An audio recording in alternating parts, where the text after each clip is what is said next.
Hello. Welcome to Mustang TV. I'm Gabriel Ruiz, and I'm joined today by Dr. Patrick McKinley. Tonight, Campus Media and Morningside Civic Union present the 2024 live election night coverage here on Mustang TV, as well as on KMSC Fusion 93, our student radio station.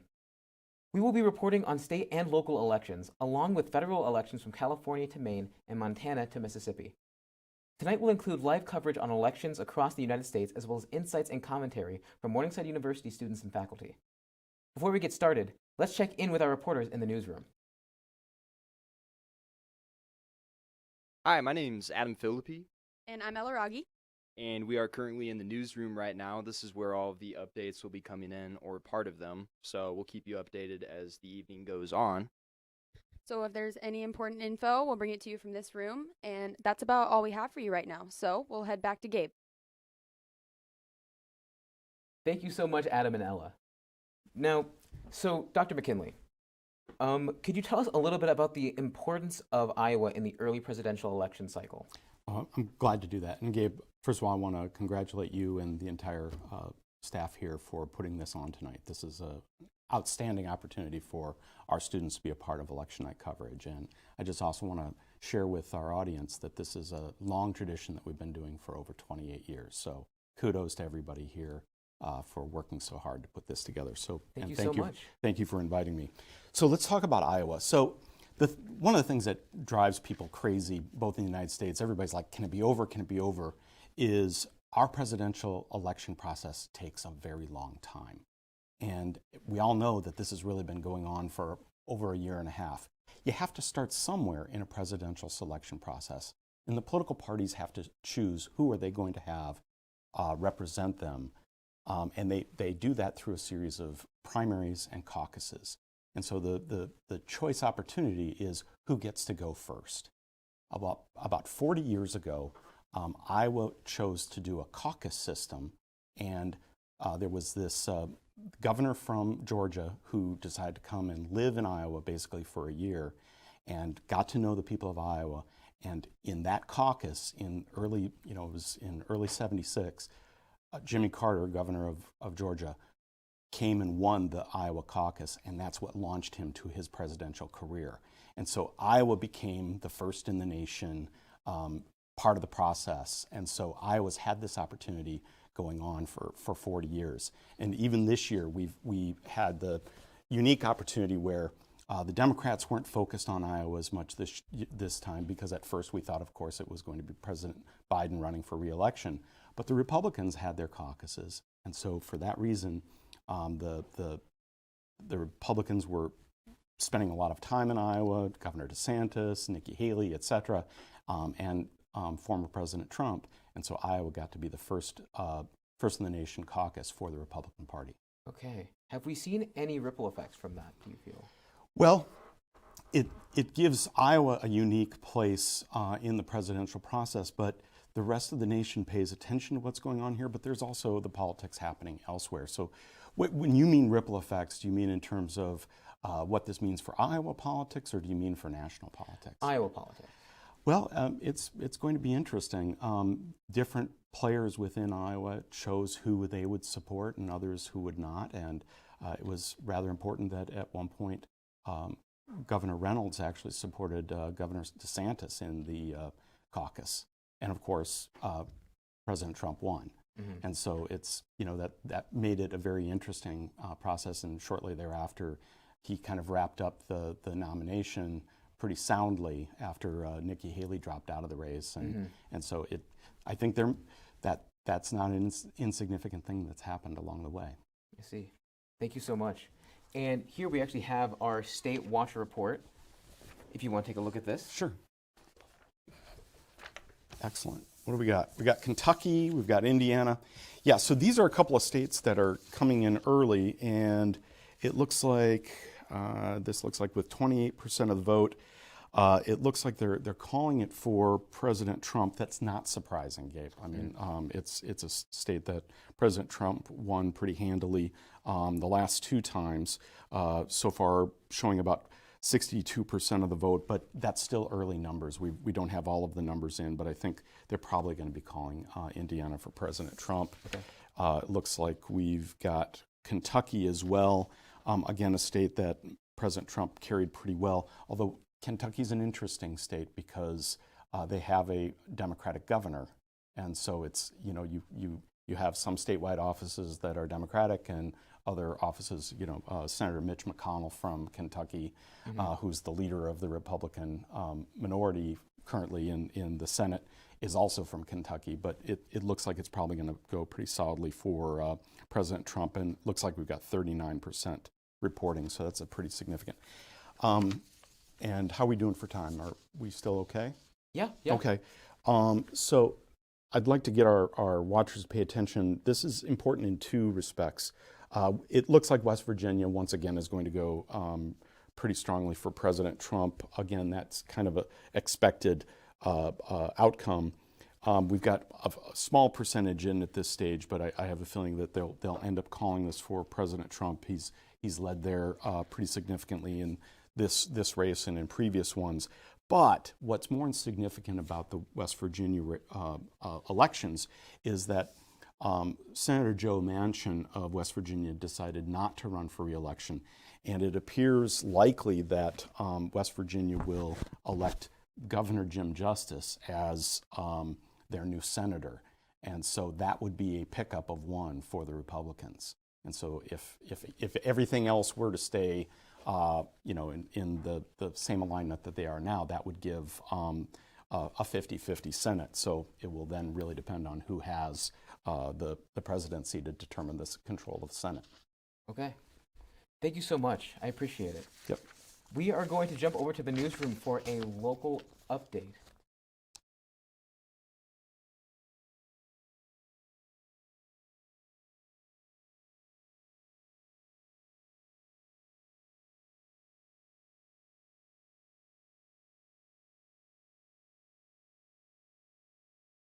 Well, they get prepped. I did want to touch a little bit more on those results. Was there anything there that was surprising to you? Well, I don't know if it's surprising, but it's significant. I mean, and again, I don't know if these have been called by AP yet, although they're very likely to be called for President Trump in his column. But the Jim Justice win, and of course that's interesting. It's a sitting governor who's chosen to run for Senate and has had this opportunity to move into the Senate, and that a pickup of one is significant. There's going to be quite a bit of shuffling in the Senate this term, and we'll see where it shakes out in terms of partisan control. Okay. Yeah, I was actually wondering about that because I have personally not been very involved with politics myself until just in recent years. I'm very recent voter, and I guess, do you have any advice for voters in Iowa specifically? Yeah, so I mean, what I'm inviting our listeners and our watchers to do is take both a broad view but also a narrow view. Everybody, Morningside students come from around the country and frankly from around the world. Cue into some of the races that seem most significant for them, but also take a step back and let the night happen, because some of these races are going to get called early, like some of these. These are not surprising, but others may appear that they're going in one direction, and then as the night goes on, later and later, it could change directions. And so this is going to be one of those evenings where you want to have a nice big pot of coffee and be ready to stay up really late, and probably be ready to pay attention even in the morning. There's going to be a lot happening. Okay. Are there any swing states that you have your eyes on? Yeah, I think one of the states that's recently closed, and I'm sure we're going to be chatting about it a little bit later, is North Carolina. North Carolina, which experienced just terrible tragedy with the Hurricane Helene that hit recently and just devastated the western part of the state. A lot of folks were very concerned about, first of all, taking care of the citizens there, but also that raises the question of, well, if they're trying to pick up the pieces of life, how do you focus on getting out for elections and so forth? And I think there's been strong efforts to make sure that they could participate in the presidential process, and there's actually a governor's race in North Carolina as well.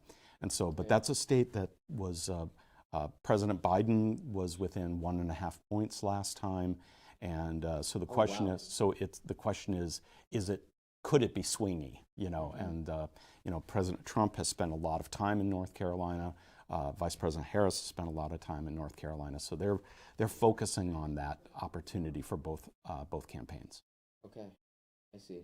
Do you feel like there's been anything that's happened in this election, or rather this election cycle, that you feel like might make it lean one way or another?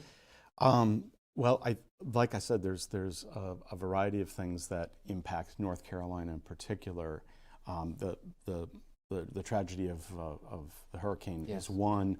There was, you know, both a lot of experience of federal help, state help, but also people complaining about this. So, you know, Yeah. everything gets politicized, but it's been a significant state. You know, it has a Democratic governor currently.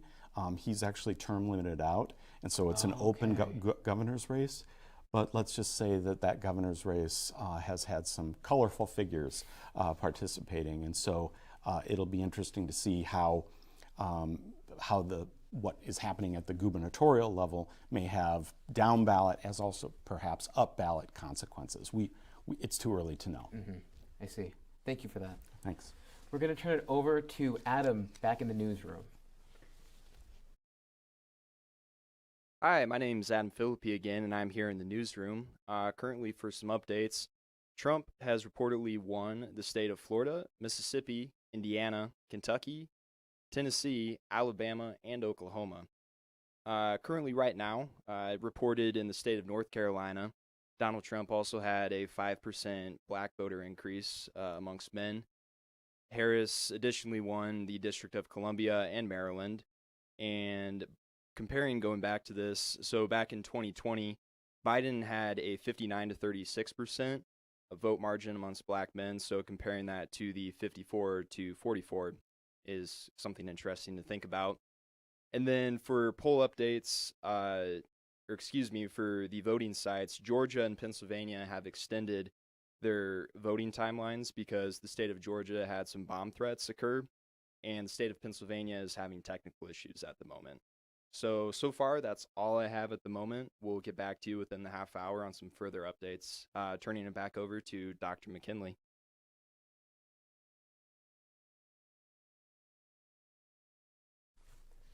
Thank you so much, Adam. Okay, so I was wondering if during this election campaign, has there been anything that you feel has been different versus other years previously?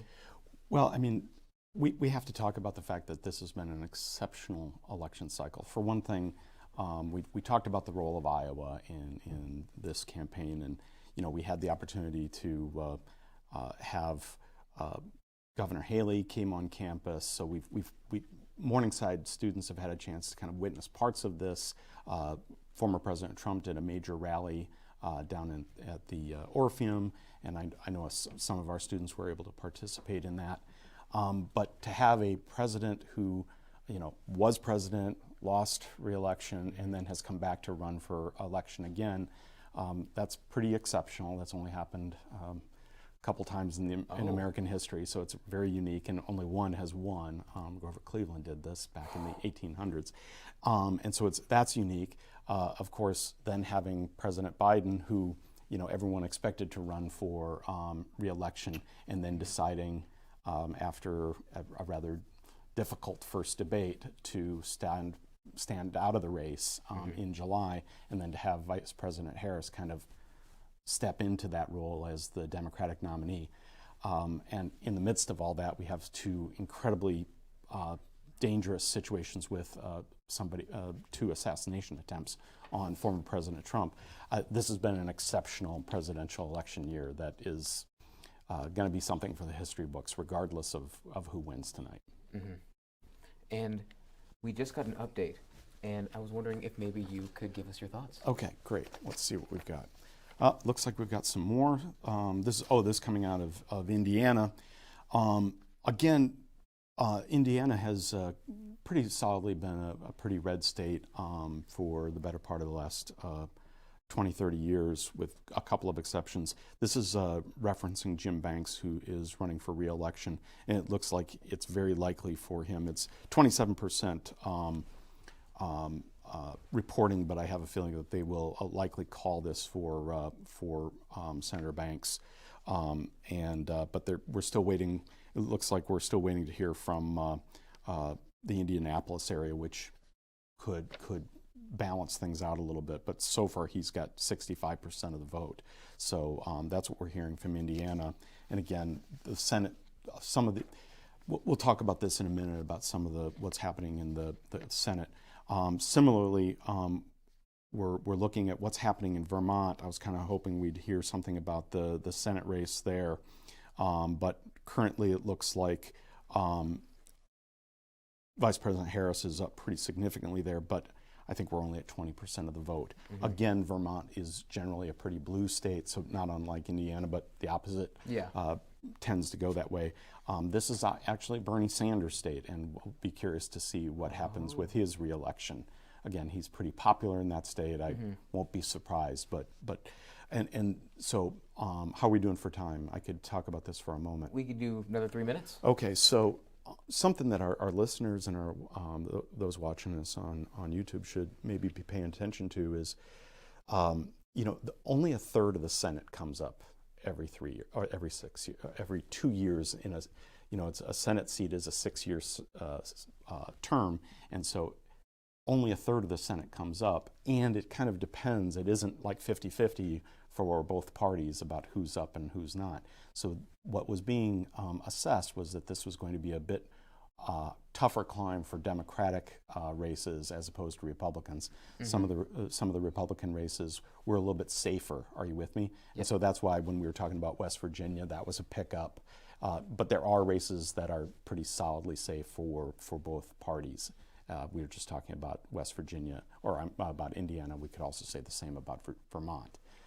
But so that's why we're watching the Senate. But we're again, only a third of the Senate comes up for re-election, whereas the entire House, all 435 members, have to be re-elected. Okay, I see. And again, similar question to before, but do you feel like there's anything about this election cycle specifically that might shake things up? Well, what we have to pay attention to is right now we have a 51-49 Senate. And so the Democrats currently have 51 votes, Republicans 49. With Joe Manchin retiring, and now it looks like Jim Justice probably winning the seat, that's a move of one. So now we're very plausibly talking about a 50-50 Senate. Oh. So that's why and of course it's going to change. We've got other races that are ongoing, including a very interesting race just across the river in Nebraska. So whereas Iowa doesn't have, neither of our senators are up for re-election. So Iowa doesn't have a senatorial race this time. How often does a 50-50 Senate occur? It's become a little bit more frequent. But the Senate is 100 seats. It's not uncommon to have the Senate be pretty close. Mm-hmm. But it has such an important role for whoever is going to be president, because the Senate has that important role of approving nominees both for the cabinet but also for the judiciary. Mm-hmm. Alrighty. Do you have any other notes? No, I'm hoping that our folks in back can maybe give us some more information about what's happening with the Vermont Senate seat. That would be good to confirm that, and I think we'll start to see some of these other Senate seats get clarified pretty quickly. Okay. We're going to turn it over to an interview with Dr. Cootie.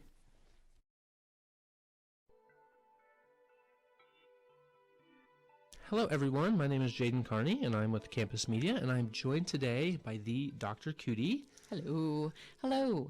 And Dr. Cootie, can you tell us a little bit about your job here at Morningside? Certainly. So I am Elizabeth Cootie. I am Associate Professor of Religious Studies here at Morningside University. Morningside University. I have been here for the last 7 years. This is my 7th year at Morningside. Teach all manner of religious studies courses. They range from, I'm the only full-time religious studies faculty member, dip into every part of the department and everything that we think about religion in various ways. Definitely. For the whole student body. How did you get into this line of work? So I started studying religion in college.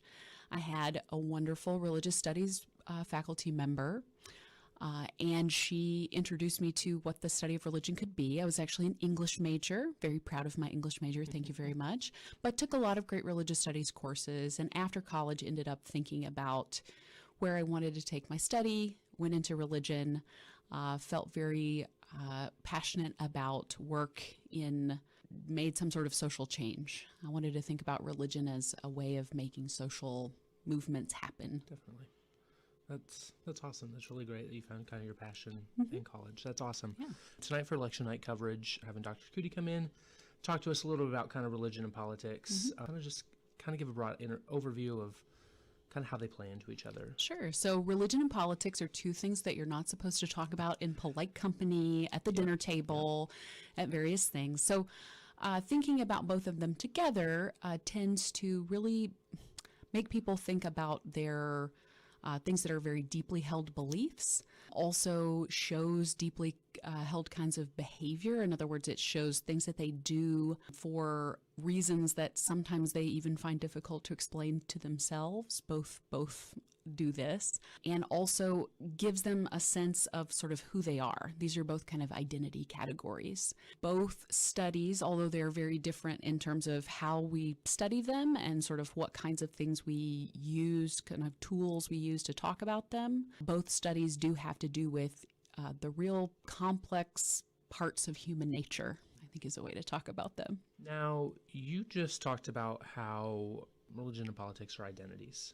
How do those intermingle? How Sure. how have we seen candidates maybe use that identity to appeal to their voters? Well, I think that both religion and politics have aspects of identity layered into them. I don't think one or the other is entirely an identity. In other words, each person's identity is a complex kind of set of different things. The way that what I study is religion, so how I think about how your religious identity plays into your larger personal identity is that it informs beliefs, belongings, and behaviors is the way that I often talk about it. So your religious identity informs how you think about how the world works, why the world is the way it is, how it's established, your behavior, what you do, whether that is prayer or worship or something that you're doing for a religious reason, which can be, why you vote for who you vote for or why you do what you do, but also your sense of belonging. So one of the things we've been seeing playing out, I think, is the way that people understand who they belong to and sort of what they're a part of has played out very strongly in the last few years about how people understand their religious identity playing in with their political identity. I think this is not a brand new thing, but this is something that's definitely been stronger over the last decade or so in how people understand what religion is in relationship to their own personal identity. Certainly my, grandparents thought about their religious traditions as a very strong part of their own identity, but they wouldn't have thought about them as being necessarily part of their political identity in the same way. I think that this is a change of culture that has happened, but I also think it is something that we need to study, right? Something that we need to continue to study. Religious studies does this through different kinds of analysis. We look at what people say and write. We look at what people do, look at how those things align and do not align with their important religious texts. We look at what part of their text they interpret in certain kinds of ways. We look at how those interpretations in other words, people can be looking at the same thing, but yet come to pretty different interpretive places. That is informed by how they understand what religion is, also what their relationship to that religious tradition or what their religion is. So as we have seen religion and politics kind of come intertwined, the energy in politics is very charged these days. Has this positively or negatively kind of affect overview of kind of what religion is? Well, that's a complicated question. I think that certainly, yes, politics is particularly highly charged. Religion is always highly charged. I think the change in the level of polarization is one of the things we talk about, and I'm sure political scientists can help you talk about this a lot more. The level that there is a sort of strong difference and an understood strong difference can certainly be something we think about. It has really morphed over the last 10 years. But I think that the way that people understand what the relationship between religion and politics is the part that is changing. In other words, I have colleagues, this is not my particular part of the field, but I definitely have colleagues who study very clearly what is it that happens when a person understands their political identity as either following their religious identity or being followed by their religious identity. So, in other words, what comes first? Yep. Or how do you understand one following the other one? Is it I am a religious person first, and therefore, my politics follow my religion, or my politics or my team sort of lead the charge and my religion has to follow along? I mean, that's really a kind of different way of thinking about it, that one follows the other. As we head into the election, is there a particular way how in religion we're taught a lot of, keep love in our hearts, stuff like that. Is there a way that we can kind of use that to help bring people together after the election? Oh, I see what you're saying. So one thing to think about here is that, yes, across a wide variety of religious traditions, there is a sense of community of care. In other words, that we need to care for one another, that we are better together. There's a sense that if we can heal each other's wounds or care for each other, that is a positive good across religious traditions. One of the things that I often talk with students about is the way that we understand the diversity within religious traditions. So that means religious traditions are different within themselves. Knowing what religious tradition someone is does not give you full access to everything they think about every issue, right? Yep. But it also gives you it just gives you the first answer to the first question. It doesn't really give you everything else. I think religious traditions can be a strong source of healing and hope for people. I think that religious traditions and religions can give people a sense of something greater than themselves. I think about this in my own personal life, but also in my field of study, that part of what religion does is it helps you to see outside of yourself and look not on the shorter term, but on the very, very long term. In other words, I am but a short life, right? What I do matters in the world, mostly in how I interact with other people and how I care for and love my neighbor. But on the longer term, on the eon scale that religion is on, there's a lot more work to do. Right?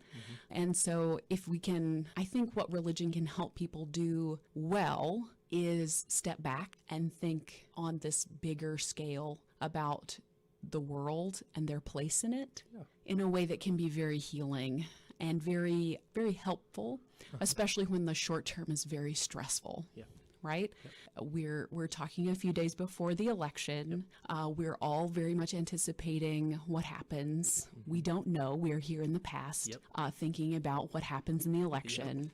But no matter what, like any number of range of things can happen. But what religion can do is help you think about it on the scale of not what matters tonight or what matters tomorrow, but on the scale of what will matter for your whole lifetime and what will matter for eons from now, right? It thinks on generational scales. Definitely.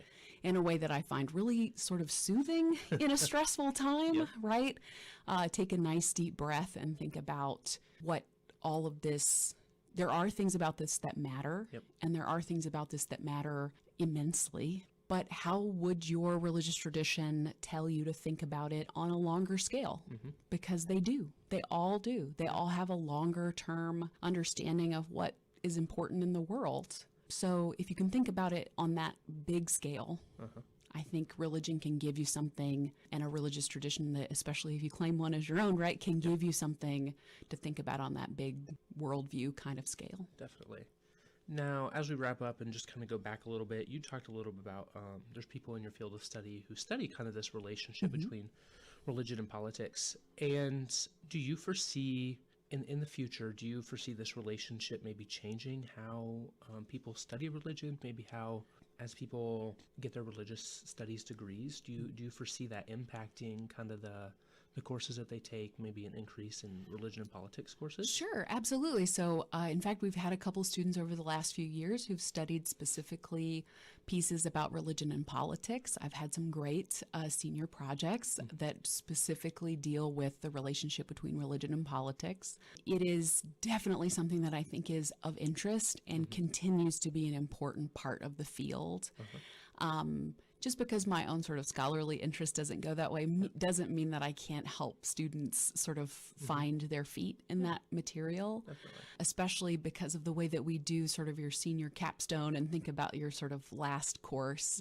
I can help guide you through the big thicket, through everything that there is to say about a lot of different parts of the field. I think that religion and politics is certainly it's an up and coming kind of piece of the field. It's been around for a while. It's related to religion as a sociological study. And the field of religious studies, I don't want to get too deep in the weeds here, but the field of religious studies, because it's a study of something, in other words, of religion, sort of similar to the way that political science is a study of politics, we use a variety of methodology or sort of ways of studying to figure out what we're looking at. Definitely. Right? So when you use a sociology and use those kinds of methods on religion, then you can sort of relate religion and politics together. Yeah, that's awesome. Is there any advice or anything that you give to students post tonight's election results? Sure. I think, again, thinking outside of yourself, thinking long term, sort of bending your understanding toward the people around you and your community of love and care, I think is very important at all times, but especially now. I think that the more we can think sort of bigger scale, the more we can think quietly and slowly about things, I think the better off that people are. In other words, you want to be able to be proud of what you say and do, and building relationships in all of this. Also, never assume. I think that's one of my biggest kinds of pieces that I want to help students understand is really asking questions and really studying something, really getting down into what religion is. Means that you can't assume anything about people. You have to ask the question. That makes a lot of sense. You know, I see that a lot, is when people talk about religion and it's kind of like what religious denomination you are, people automatically have this assumption of what you believe politically. Oh, yeah. I think that that's the biggest mistake that people make when they have conversations about religion is just they think they know more than they know about particularities in religious traditions. I think, the longer you spend in the field, the better you are at saying, wait, okay, you said this first thing about your identity. You said this first, like, I know one thing about your religion. That's all I really know, right? I can't just keep extrapolating out from that. I can't just assume every step after that. Right. I have to keep asking you questions and I have to pay attention to your answers. And that's really the only way I can really get to know you. Yeah. Right? Yep. So listening to each other, I think, is an important first step. Definitely. I really like that. Well, I appreciate you coming in today and talking to us. Thank you for asking, Jaden. Yes. Thanks. And everybody, enjoy the rest of election night coverage here on Mustang TV. And a huge thank you to Dr. Elizabeth Cootie for that interview. Now, I was wondering, have we heard anything about South Carolina yet? It looks like they're calling South Carolina for former President Trump.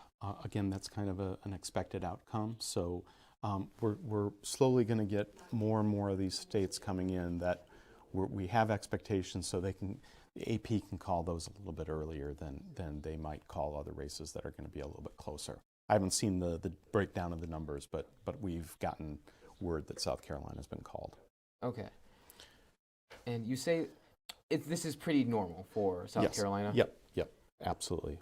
So And as we're looking around, the one that I think we're probably going to hear more about soon is also Florida. That's an important. That's a lot of electoral votes. So we'll come to that. Were we going to talk about Virginia a little bit, or? Yeah, I was curious. Okay, so as our listeners are looking around, I talked about how we need to pay attention to the difference between what's happening on the presidential election and what's happening on the Senate side.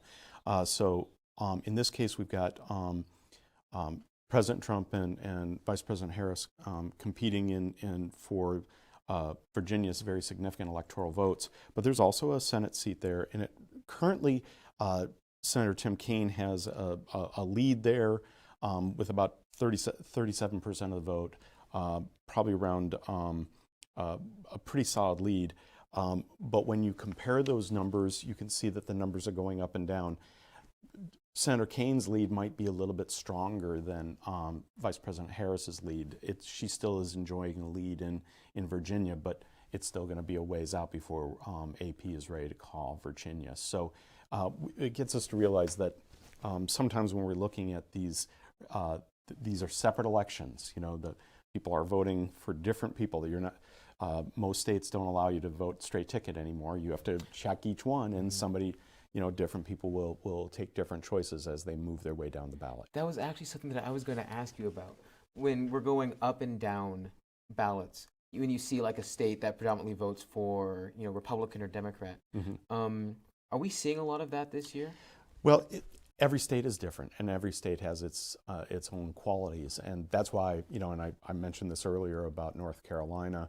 There's a kind of some interesting dynamics happening at the governor's level, whereas things happening further down the ballot in terms of Senate, state house races, county board of supervisors, those sorts of things may look different than what's happening at the governor's race and versus what may happen at the presidential level. And so what we need to realize is that they may share party name or party label, I should say, but each race is going to be its own separate contest. But party does matter because people tend to be attracted one way or the other in terms of their preferences. But people do pick and choose, and sometimes, and that's been something we've been wondering about with this election all along, is will people vote straight ticket for either Republicans or Democrats? And each of these states presents opportunities for people to mix it up with their votes. Are there any states that typically end up running like their ballots like pretty consistently? And have you noticed, are there any like specific, would it be like environment, like like somewhere like Iowa, we're very focused on agriculture? I don't know if it's when you say environment, I think it may be the political environment that may be different. But when we look around the country, what we need to remember is this is a federal system. So we have we're one nation, but out of many one. That's our motto. And so every state has its own dynamics. And so what's happening internal is very important. There's controversies and so forth. I mean, we'll talk about this later this evening. There's a lot of ballot initiatives on everything from medical marijuana to abortion. And so those topics play out differently in each state. And so the partisan mix in each state may be a little bit different. So you may have folks who are voting, say, very conservatively in some ways, but may vote perhaps leaning into Harris and others. But that's why we're going to be paying attention, especially to these swing states, because we'll see them probably showing some mixed ballots in some ways. Do you know if Iowa is typically one that ends up running up or down ballot? Well, Iowa is an interesting case. The last couple of elections, it appears that the voters have been swinging more Republican. We've got 4 members of the House. Both of our senators are Republican. Our governor is Republican. And the last 2 cycles, it went pretty strongly for President Trump. But if you go back a few more years, Iowa went for President Obama. So Iowa's been what we would call swingy in the past. More recently, it's looked pretty solid. But of course, we had this very interesting poll that came from Ann Seltzer out of the Des Moines Register this weekend that suggested, well, maybe Iowa is not so clearly red, but we'll see. Really? We'll see with the results as they come in later tonight. Okay. And Have we heard about what are we going to be going to the other room with the Ohio? yes, yep, absolutely. We're going to head over to Adam and Ella back in the newsroom for update on Ohio. Hi, once again, I'm Adam Philippi, And I'm Ella Rogge. and we're here in the news reporting room. Currently, for some updates, Trump is leading right now, 101, and Harris has 71 for the Electoral College votes. For the Ohio Senate, Sherrod Brown is leading at 50.8%, and he is the Democrat running there. And then Bernie Monero is at 46.8% currently, and he is the Republican. Trump has reportedly won South Carolina and the prior states we mentioned, and he is currently leading in the states of Virginia, Georgia, Ohio, Missouri, Texas, North Dakota, Kansas, and North Carolina. And then lastly, for my section, Arizona reportedly had bomb threats at its voting centers, so that could cause delays. Passing it over to Ella here. Alrighty, for Kamala Harris, she has won Massachusetts, Vermont, Rhode Island, Connecticut, Maryland, New Jersey, Delaware, and Illinois. And she is currently leading in Michigan, Pennsylvania, and New Hampshire. Florida has recently passed that they are not going to legalize weed, and they also did not pass the right to abortion in their state. In other news, Marjorie Taylor Greene has won re-election in her district, and then Matt Gaetz has won his 5th term for Florida. Lastly, the first female black senator from Delaware will be in the U.S. Senate, and her name is Lisa Blunt Rochester. That seems to be all we have for you right now. If there are any other updates, we'll be coming back to us here. About the Electoral College. Alrighty. So, we wanted to discuss the Electoral College and the march to 270. Yes. How's it looking? Well, I mean, this is, I think we should step back for a minute and make sure our viewers and our listeners are fully apprised of our system and how it works, Okay. right? So, unlike many democracies, it is not just who wins the majority of the votes. That isn't how it works in the system. Where we have a federal system and we have an electoral system. So, what we do is we have the number of members in the House, the number of members in the Senate, and that's the number of electoral votes that are eligible to be elected. And so when we cast our ballots, we're not actually voting for that person. We're going to actually be going to electors that say they're going to vote one way or the other. And so as we look across the country, this is not just a competition over the most votes. It's looking, each state is its own election, okay? And so that's why we've got to focus on each of these states individually and see which person wins the most votes in that state. And we'll talk about Nebraska later, which has its own little tweak. So we have, 538 possible electoral votes. And so what you're really looking for is 270. That's the magic number. If you can get 270 electoral votes, you're going to be the next president of the United States.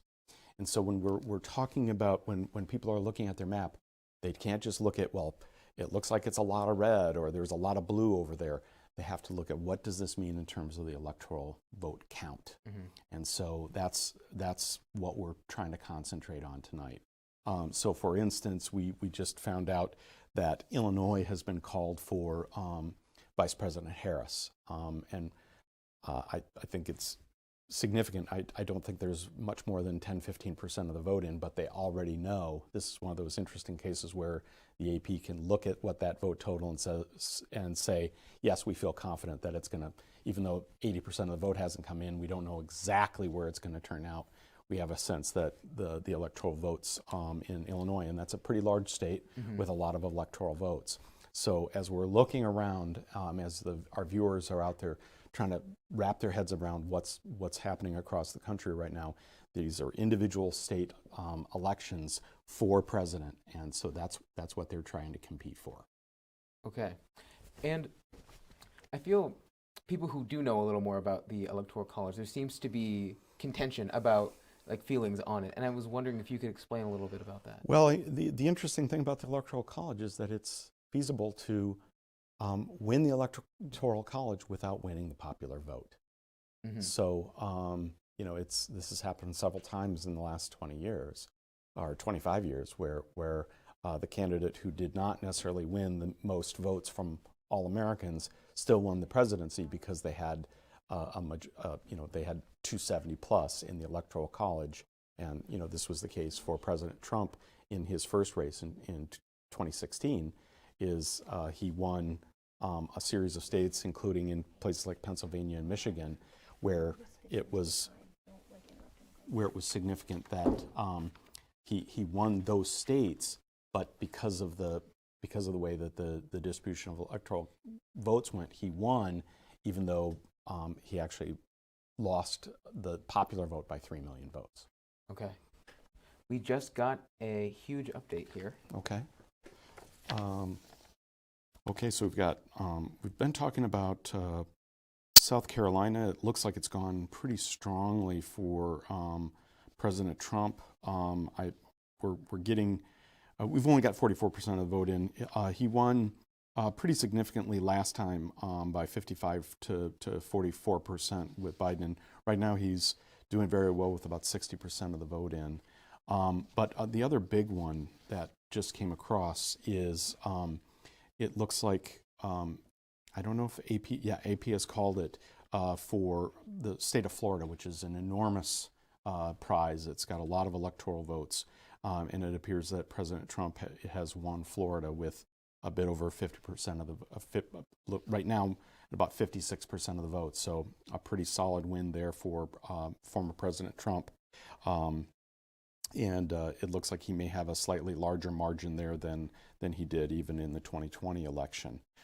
Again, there's still a few percentage waiting to come in. And then similarly, it looks like sitting Senator Rick Scott of Florida appears to be winning re-election. And he's a former governor of Florida. He's a significant figure in the state, obviously running for re-election. And also, interestingly, he is somebody who's expressed interest in taking over the future leadership of the Republican caucus in the Senate. And so, winning this election gives him, a good position from which to advocate for taking on leadership within the Republican ranks in the Senate, depending on if they're a majority or a minority in the next Congress. So, I think that's going to be an interesting development for Floridians. Okay. And this is sort of going back to that idea of like ballots, like, trickling up or trickling down. Mm-hmm. Like, this is a case of that, I assume. Well, possibly. I mean, he was running in a pretty competitive race, or at least it appeared that way. I think a lot of folks may not have thought that Florida was going to be particularly competitive between Harris and Trump. It's now his adopted home state. President Trump spends a lot of time there, and so his support in Florida was not super questioned.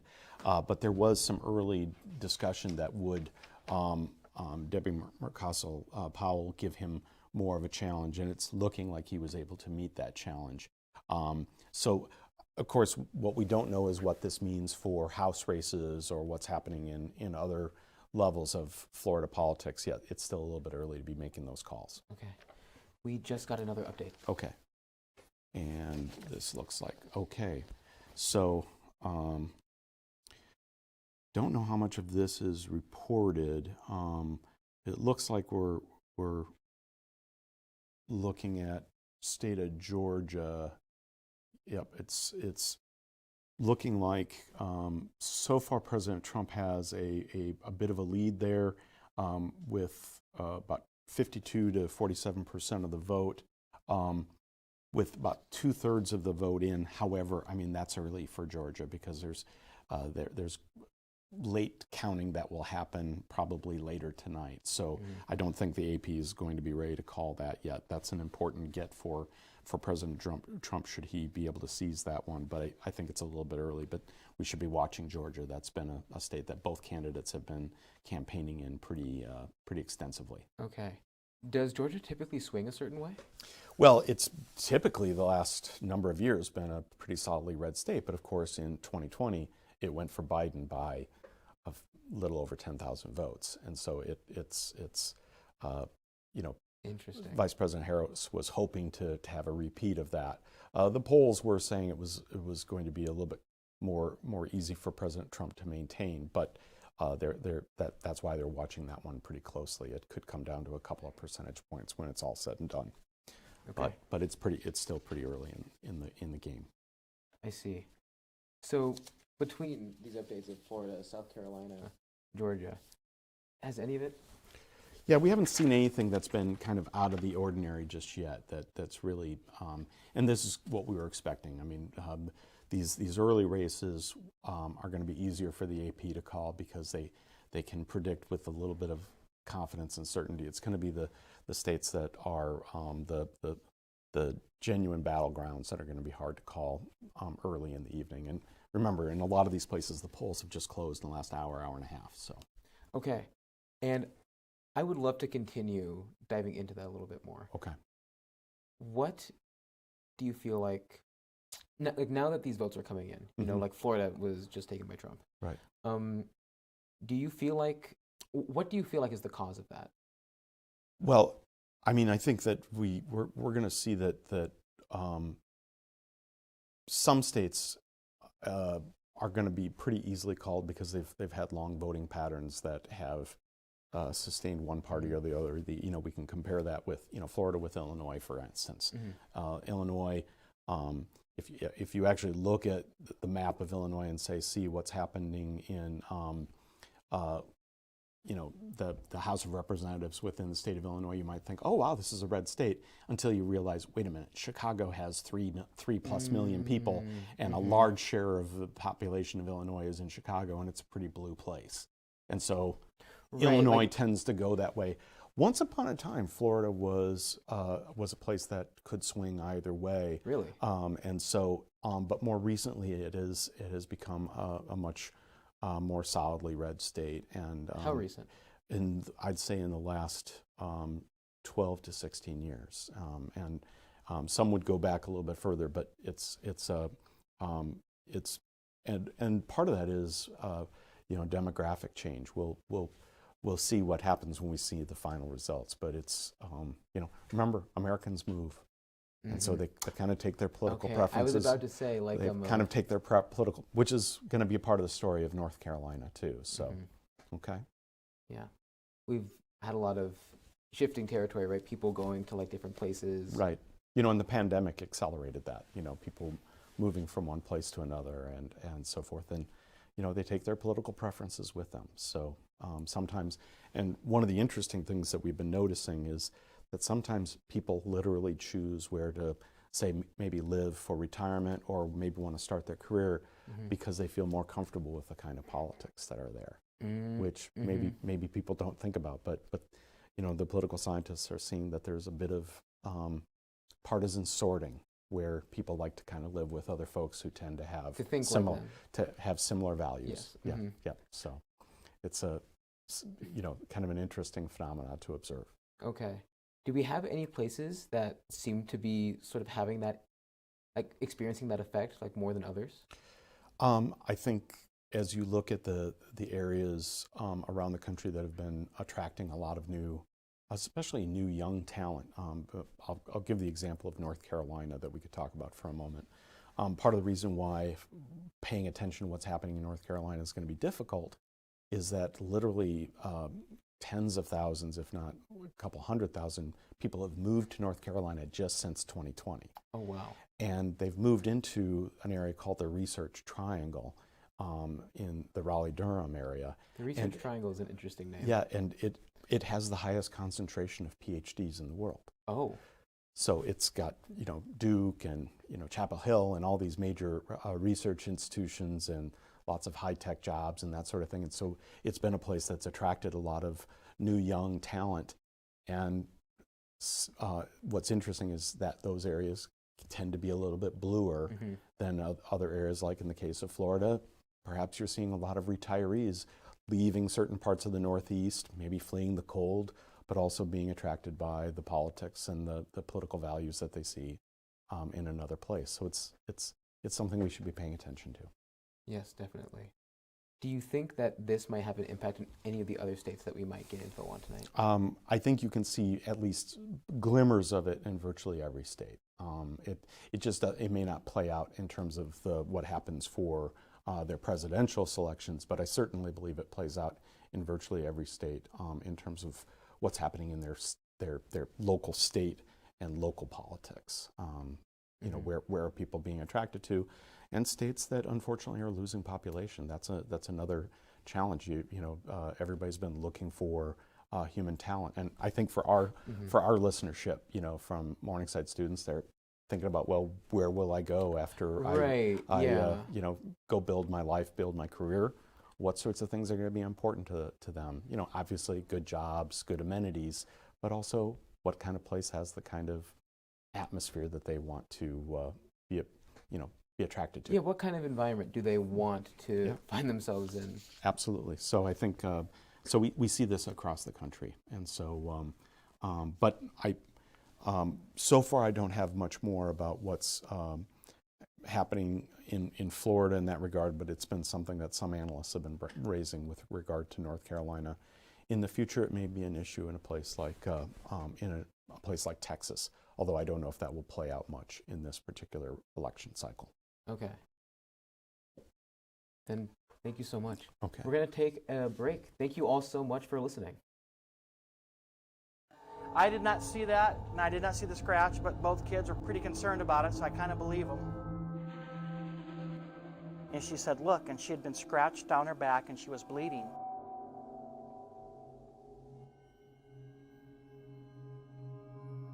And this is where the boy saw the person in the old nurse's uniform.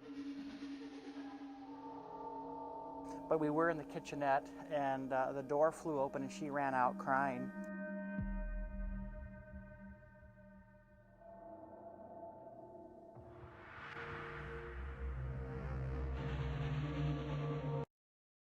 Want to dig into something new? Join the Garden Club. Whether you're a plant expert or beginner, learn how to grow your own food, meet awesome people, and help our campus and community thrive. Literally. Hi, my name is Maya. I'm Vice President of the Garden Club. Garden Club is responsible for growing a lot of fresh produce that goes to the cafeteria here at Morningside. This year, we grew over 3,000 pounds. A portion of our produce goes towards fighting food insecurity here in Siouxland through the Siouxland Community Food Bank. We'd love for you to grow with us at Garden Club. 140 characters is enough to say. I'll be short and sweet and keep it short and sweet. Why don't you follow me? I'm on Twitter. Be sure to follow us on Twitter at Fusion93KMSC.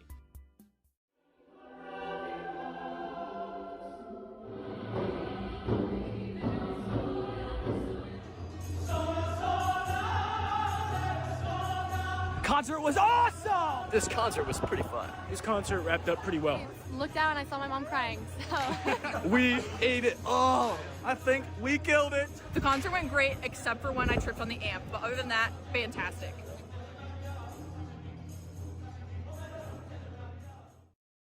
Looking for an adventure in downtown Sioux City? Discover the rich history of our community through interactive exhibits and engaging displays at the Sioux City Public Museum. From learning about Native American heritage to gaining knowledge on the thrilling days of the railroad, there's something for everyone to explore.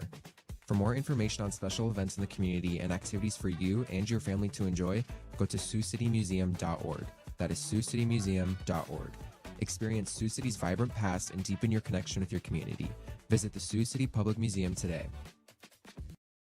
D&D is basically a tabletop role-playing game that you gather around a table with your friends and you enjoy a story. Our first introduction to students who want to play D&D is at the career fair. You'll come up to our table, write your name, your email, and if you want to DM. David Elder will email out a time and place where you will meet. If you want to join D&D, come to the next career fair, whenever that is, and sign up with David Elder. Hi everyone, I'm Javante Matson and I'm the president of the Morningside Activities Council. At MAC, we bring you awesome events that are fun, meaningful, and totally free. From concerts to movie nights and important talks, there's something for everyone. Our mission is simple, to make your college life exciting and full of good memories.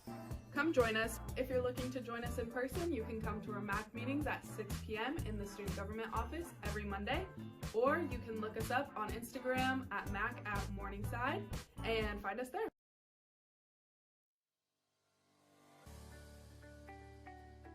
So CEO Club is a club here at Morningside that we basically talk about business and like whatever related to business strategies.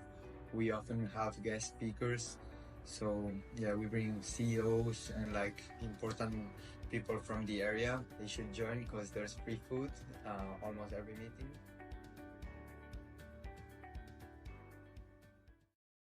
Hello, my name is Olivia Boudreau. I'm a senior and I'm in accounting club. By being a part of accounting club, you have the opportunity to come to weekly meetings where we have speakers come in that are working in industry or in public accounting. We also volunteer in the civilian community at the food bank, and we do have a few fun events, and we've recently done pickleball. Being in accounting club has given me the opportunity to build my resume as well as land a job after graduation. Our club meets on Mondays at the Lincoln Center at 11:45. Anyone is welcome to join. We hope to see you there. Welcome back to the 2024 election night coverage by Campus Media and Morningside Civic Union, live on Mustang TV and Fusion 93 KMSC, Sioux City. Let's get right into it. I'm joined by Dr. Chase Privet. Thank you so much for being here today. Thank you for having me, Gabe. Now, we have some more election updates, and I was hoping that you could enlighten us. Yeah, I'm just coming in now, and we have 3 updates. The first one here is from New Hampshire. With 30% reporting, Kamala Harris is in the lead right now with, 54% of the vote, whereas Donald Trump has 45% of the vote, about 24,000 votes separating the two of them. Only 30% reporting, so we're a long way out from calling that race officially. Okay. We also have Oklahoma coming in with Trump in the lead with 65% of the vote, whereas Kamala Harris has 34% of the vote with only 32% reporting as well. This is matching actually pretty close to the numbers that we were seeing in 2020 between Donald Trump and Joe Biden.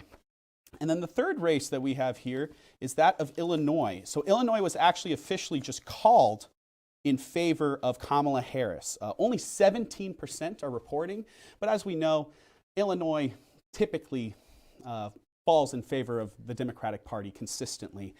So right now, with only 17% reporting, we see 58% of the vote in favor of Kamala Harris and 41% in favor of Donald Trump. Now, when you say only 17%, what does that mean exactly for our audience at home?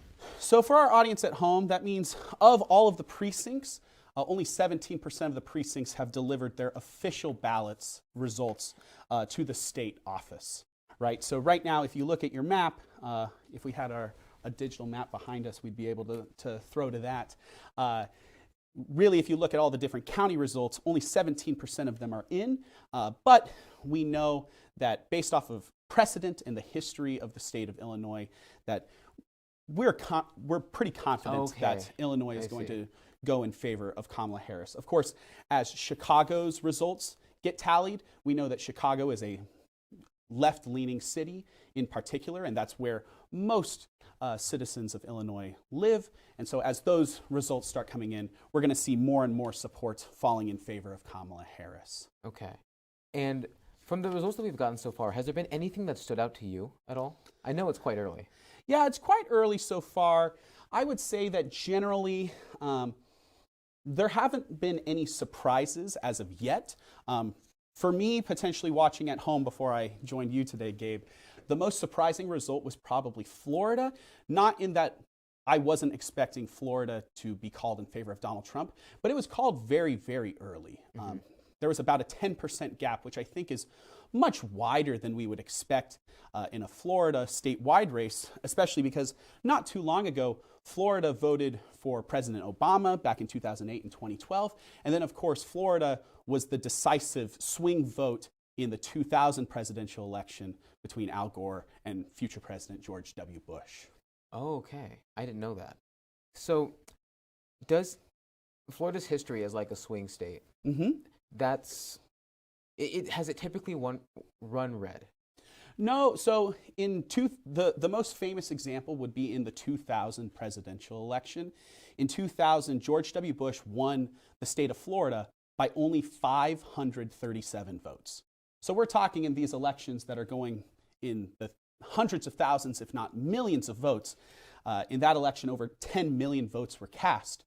Only 537 votes separated at the time Vice President Al Gore and the challenger George W. Bush. And we know George W. Bush won in what became what many consider to be a controversial election in 2000. And since 2000, Florida has voted for the eventual winner in many of the presidential elections. But as we see here in 2024, Florida is very solidly voting for Donald Trump. Currently, right now, there's a 14% gap, I see here, a 13.3% gap between Kamala Harris and Donald Trump, with 93% of votes reported right now. So that's a pretty far cry from the 537 votes that separated the candidates back in 2000, just less than 25 years ago. And I asked Dr. McKinley earlier, are there any states that you have your eyes on in particular that you think could shake out to be interesting? I mean, you got to give it up to the home state of Iowa, right? Just recently, there was a poll by the Des Moines Register that showed that Iowa was strongly expected to go in favor of Donald Trump. But in a poll that was run from October 28th through October 31st, the Des Moines Register is actually predicting that Kamala Harris could win Iowa by 3%, which is pretty surprising. Not expected, I think, by any. I certainly wouldn't have expected that 2 months ago. We just got an update on Texas from NBC News. From NBC News, let's take a look at this. So NB News has just updated us that Donald Trump currently has 3.89 million votes to Kamala Harris's 3.29 million votes, with only 61% reporting. But with 61% reporting, let's take a look at this. I'm going to pull it up on my laptop real quick here. Please. It looks like there's about an 8% gap between the two candidates, 53% in favor of Donald Trump and 45% in favor of Kamala Harris. Now, this is one of the key races that I don't think many people are expecting Kamala Harris to win. But if Kamala Harris were to pick up Texas, it basically would call the election in favor of Kamala Harris nearly immediately. Wow. Yeah. Whoa is right. And I mean, Texas has, like always, been red. I can't speak to the history fully, but as far as my memory goes back, Texas has always been one of the most conservative, one of the most red states that we have ever seen before. Now, of course, over the last 10, 20 years, Texas has become more and more purple. It has become more divisive, but it is still voting for the Republican Party consistently in every single election. Okay. And could we speak on South Dakota? Could we speak on South Yeah, Dakota I think we right have now? that info here. Let's see.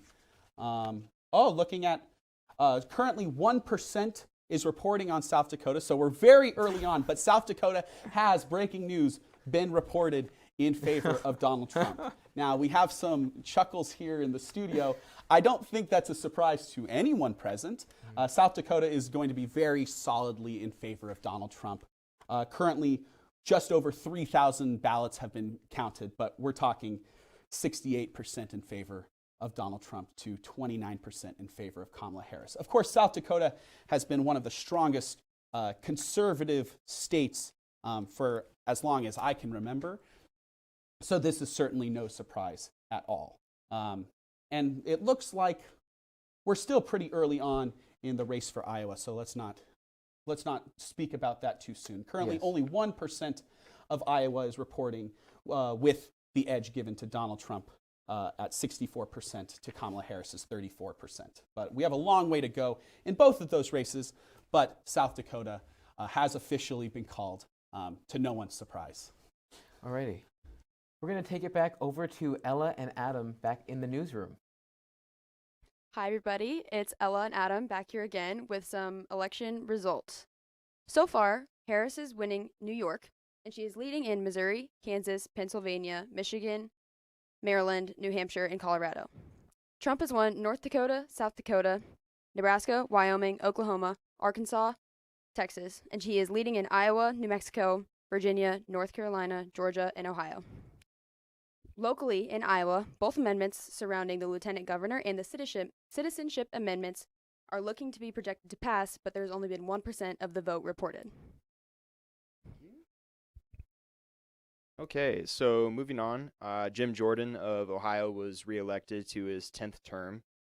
And then currently also in the state of Ohio, 48.7% for both Sherrod Brown and Bernie Moreno are being reported. So it is a deadlock race there in the state of Ohio. Ted Cruz was projected to win re-election in the state of Texas. AOC, Alexandria Ocasio-Cortez, was reelected for the 14th District of New York. And then Georgia is currently at 68% reporting, with Trump lastly projected was at a 7-point lead. So that is all we have right now. Thank you so much. Passing it back to Dr. McKinley. Welcome back. And I'm here with Dr. Privet. Thank you so much, Adam and Ella. So I was wondering, we just got a bit of an update. I was hoping that you could enlighten us. Yeah, we have some updates right now. Like I was saying about the state of Iowa, we're very early on, but currently it just looks like we're at 1% reporting. In fact, it looks like only one county has reported their electoral results. That said, that county has 1,348 votes in favor of Donald Trump to 725 votes in favor of Kamala Harris. That's a pretty big gap of 30%. But of course, as we know, rural counties are going to vote in favor of the Republican Party and Donald Trump at much higher rates than the more urban counties, Sioux City included in that. So the urban areas, Sioux City, Grand Rapids, Des Moines, things like that. So that's where Iowa's sitting right now. But we also have some reports about North Dakota. So North Dakota, once again, to no one's surprise at all, North Dakota has just been called in favor of the Republican Party. With 4% reporting, Donald Trump currently leads with 75% of the popular vote to Kamala Harris's measly 22.5% of the popular vote. But only 4% reporting. But like we said, in rural America, they are much more supportive of the Republican Party. We see basically this line right down the middle of the United States, ranging from North Dakota and Montana all the way down to Texas, which is very solidly red. So we can actually see an L in the United States from those northern Great Plains states down the Great Plains and to the southern United States. Basically, those states always vote in favor of the Republican Party. So we just got those results in from North Dakota, but we also have gotten another update about New Hampshire. So New Hampshire, last time I had reported in, there was a 30% reporting, and right now we are currently sitting at 36% reporting. So a few more counties have come in, and the race is basically exactly where we left off, with Kamala Harris leading the way with over 158,000 votes and 54.5% of the electorate, whereas Donald Trump is trailing with 44.5% of the electorate, 129,000 votes. Now, New Hampshire has in the past voted for the Republican Party, but in more recent years has trended a little bit more blue. It is considered a more purple part of a purple state in the country, but really what's most notable about New Hampshire is that actually it is the first primary contest in the primary elections that happened at the beginning of our election year. So earlier this year, I believe it was in February, it might have been at the very end of January. Don't quote me on that, my dates might be off. But it is always the first primary election in the United States. Okay. Yeah. We have a few more updates here. Few more updates? Yes. I love that. We've got Virginia, North Carolina, and New York. Virginia, North Carolina, and New York. I will put, I'll put North Carolina last. Let's see. So currently, we're looking at New York District 9. So New York District 9, this is going to be a House seat. Of course, we've been talking a lot about the presidential election, of course, That's a very important election, but we need not forget the Senate election as well as the election for the House of Representatives. So the House of Representatives, they have their election every 2 years, and so a major part of our government functioning is going to be based off of which of the two major parties controls the House of Representatives. And so New York District 9, which was considered one of the more at-risk elections, currently has Yvette Clarke, looks like. Yeah, Yvette Clarke, a member of the Democratic Party, is currently sitting at 77% of the vote, whereas the Republican candidate, Rateport, is sitting at 22% of the vote. So it looks like,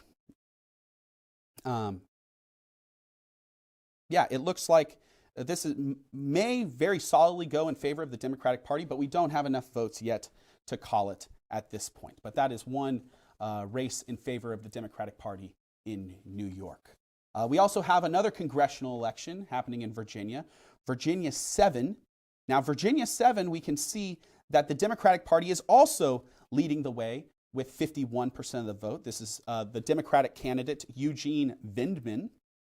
He is currently in the lead with 51.1% of the vote. So it's a very tight race with the Republican candidate, Derek Anderson, right behind with 48.9% of the vote. And sorry, where was that again? Currently, the Democratic Party is leading in Virginia 7 with 51% of the vote to the Republican Party's results at 49%. Currently, we're at 70% reporting, so it's still too early to call for sure.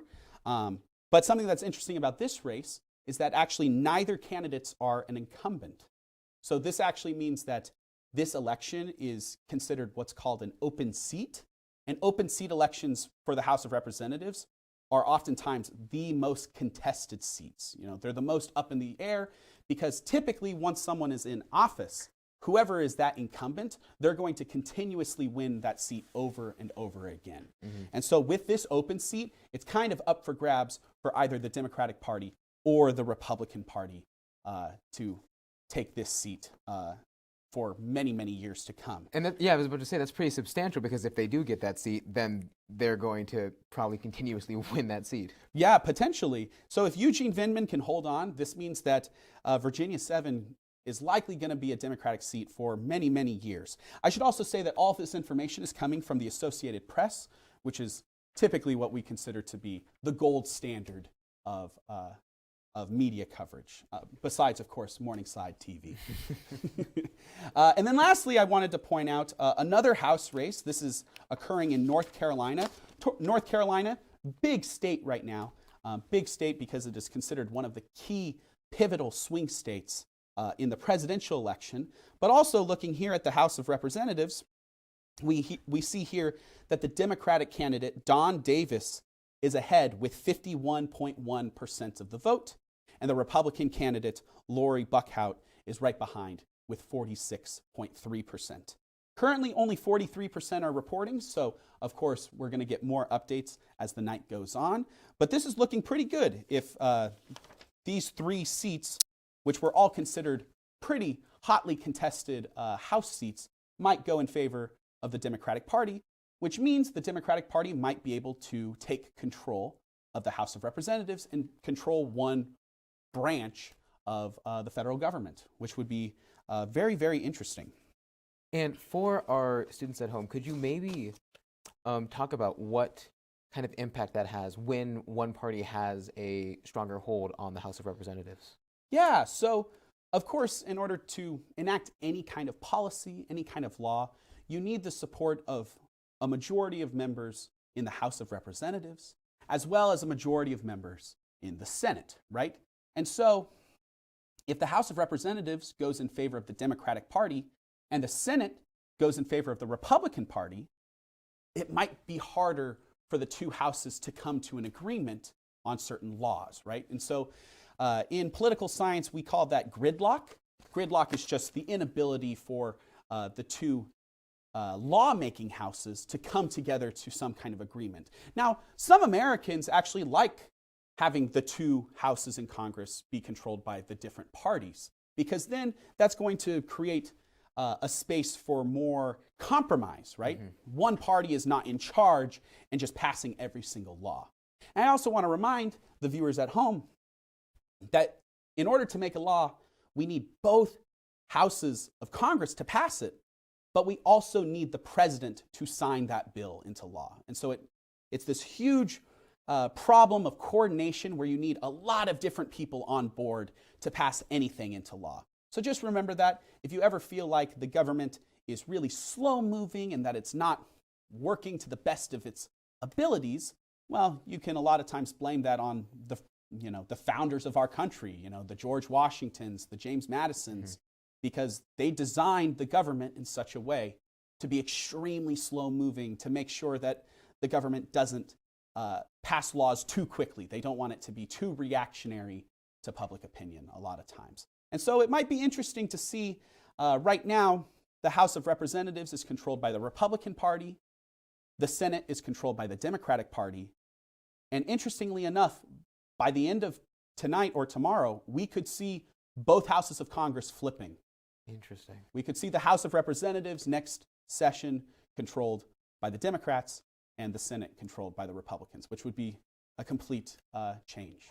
What kind of effect does that have? Like, even though they both are still within power, how might that affect laws in this country? Yeah, that's a great question too. I mean, it really depends. If you're looking for major changes in laws, probably not a lot is going to change, right? Because if Congress is not unified, it's much harder for them to get a law passed that one party can all agree on. But instead, like I was saying before, the two houses in Congress are going to need to work together. They're going to need to collaborate in such a way that so they can pass laws that hopefully all Americans can support. Not just all Americans, but members of both major political parties. Okay.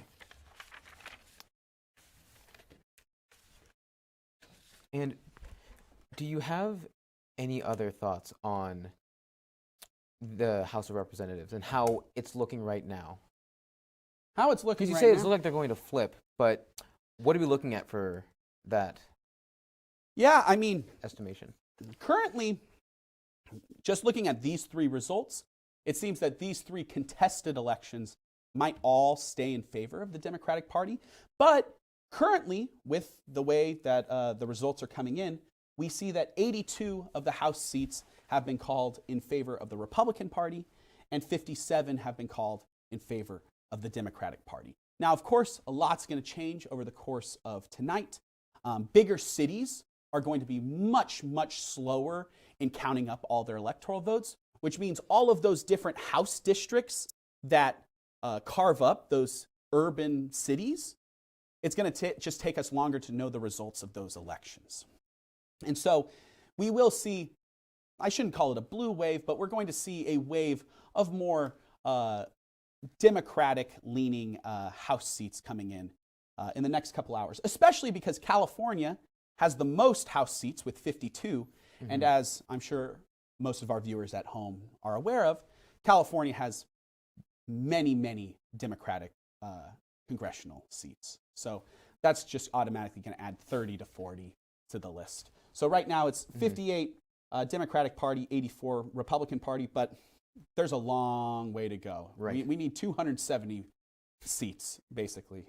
Actually, less than that. It's going to be more like 228, I think. 220, yes. 220 to get our majority. Okay, thank you so much. We spoke to Morningside University students and asked them for their opinions on the election, and we're going to show you their responses.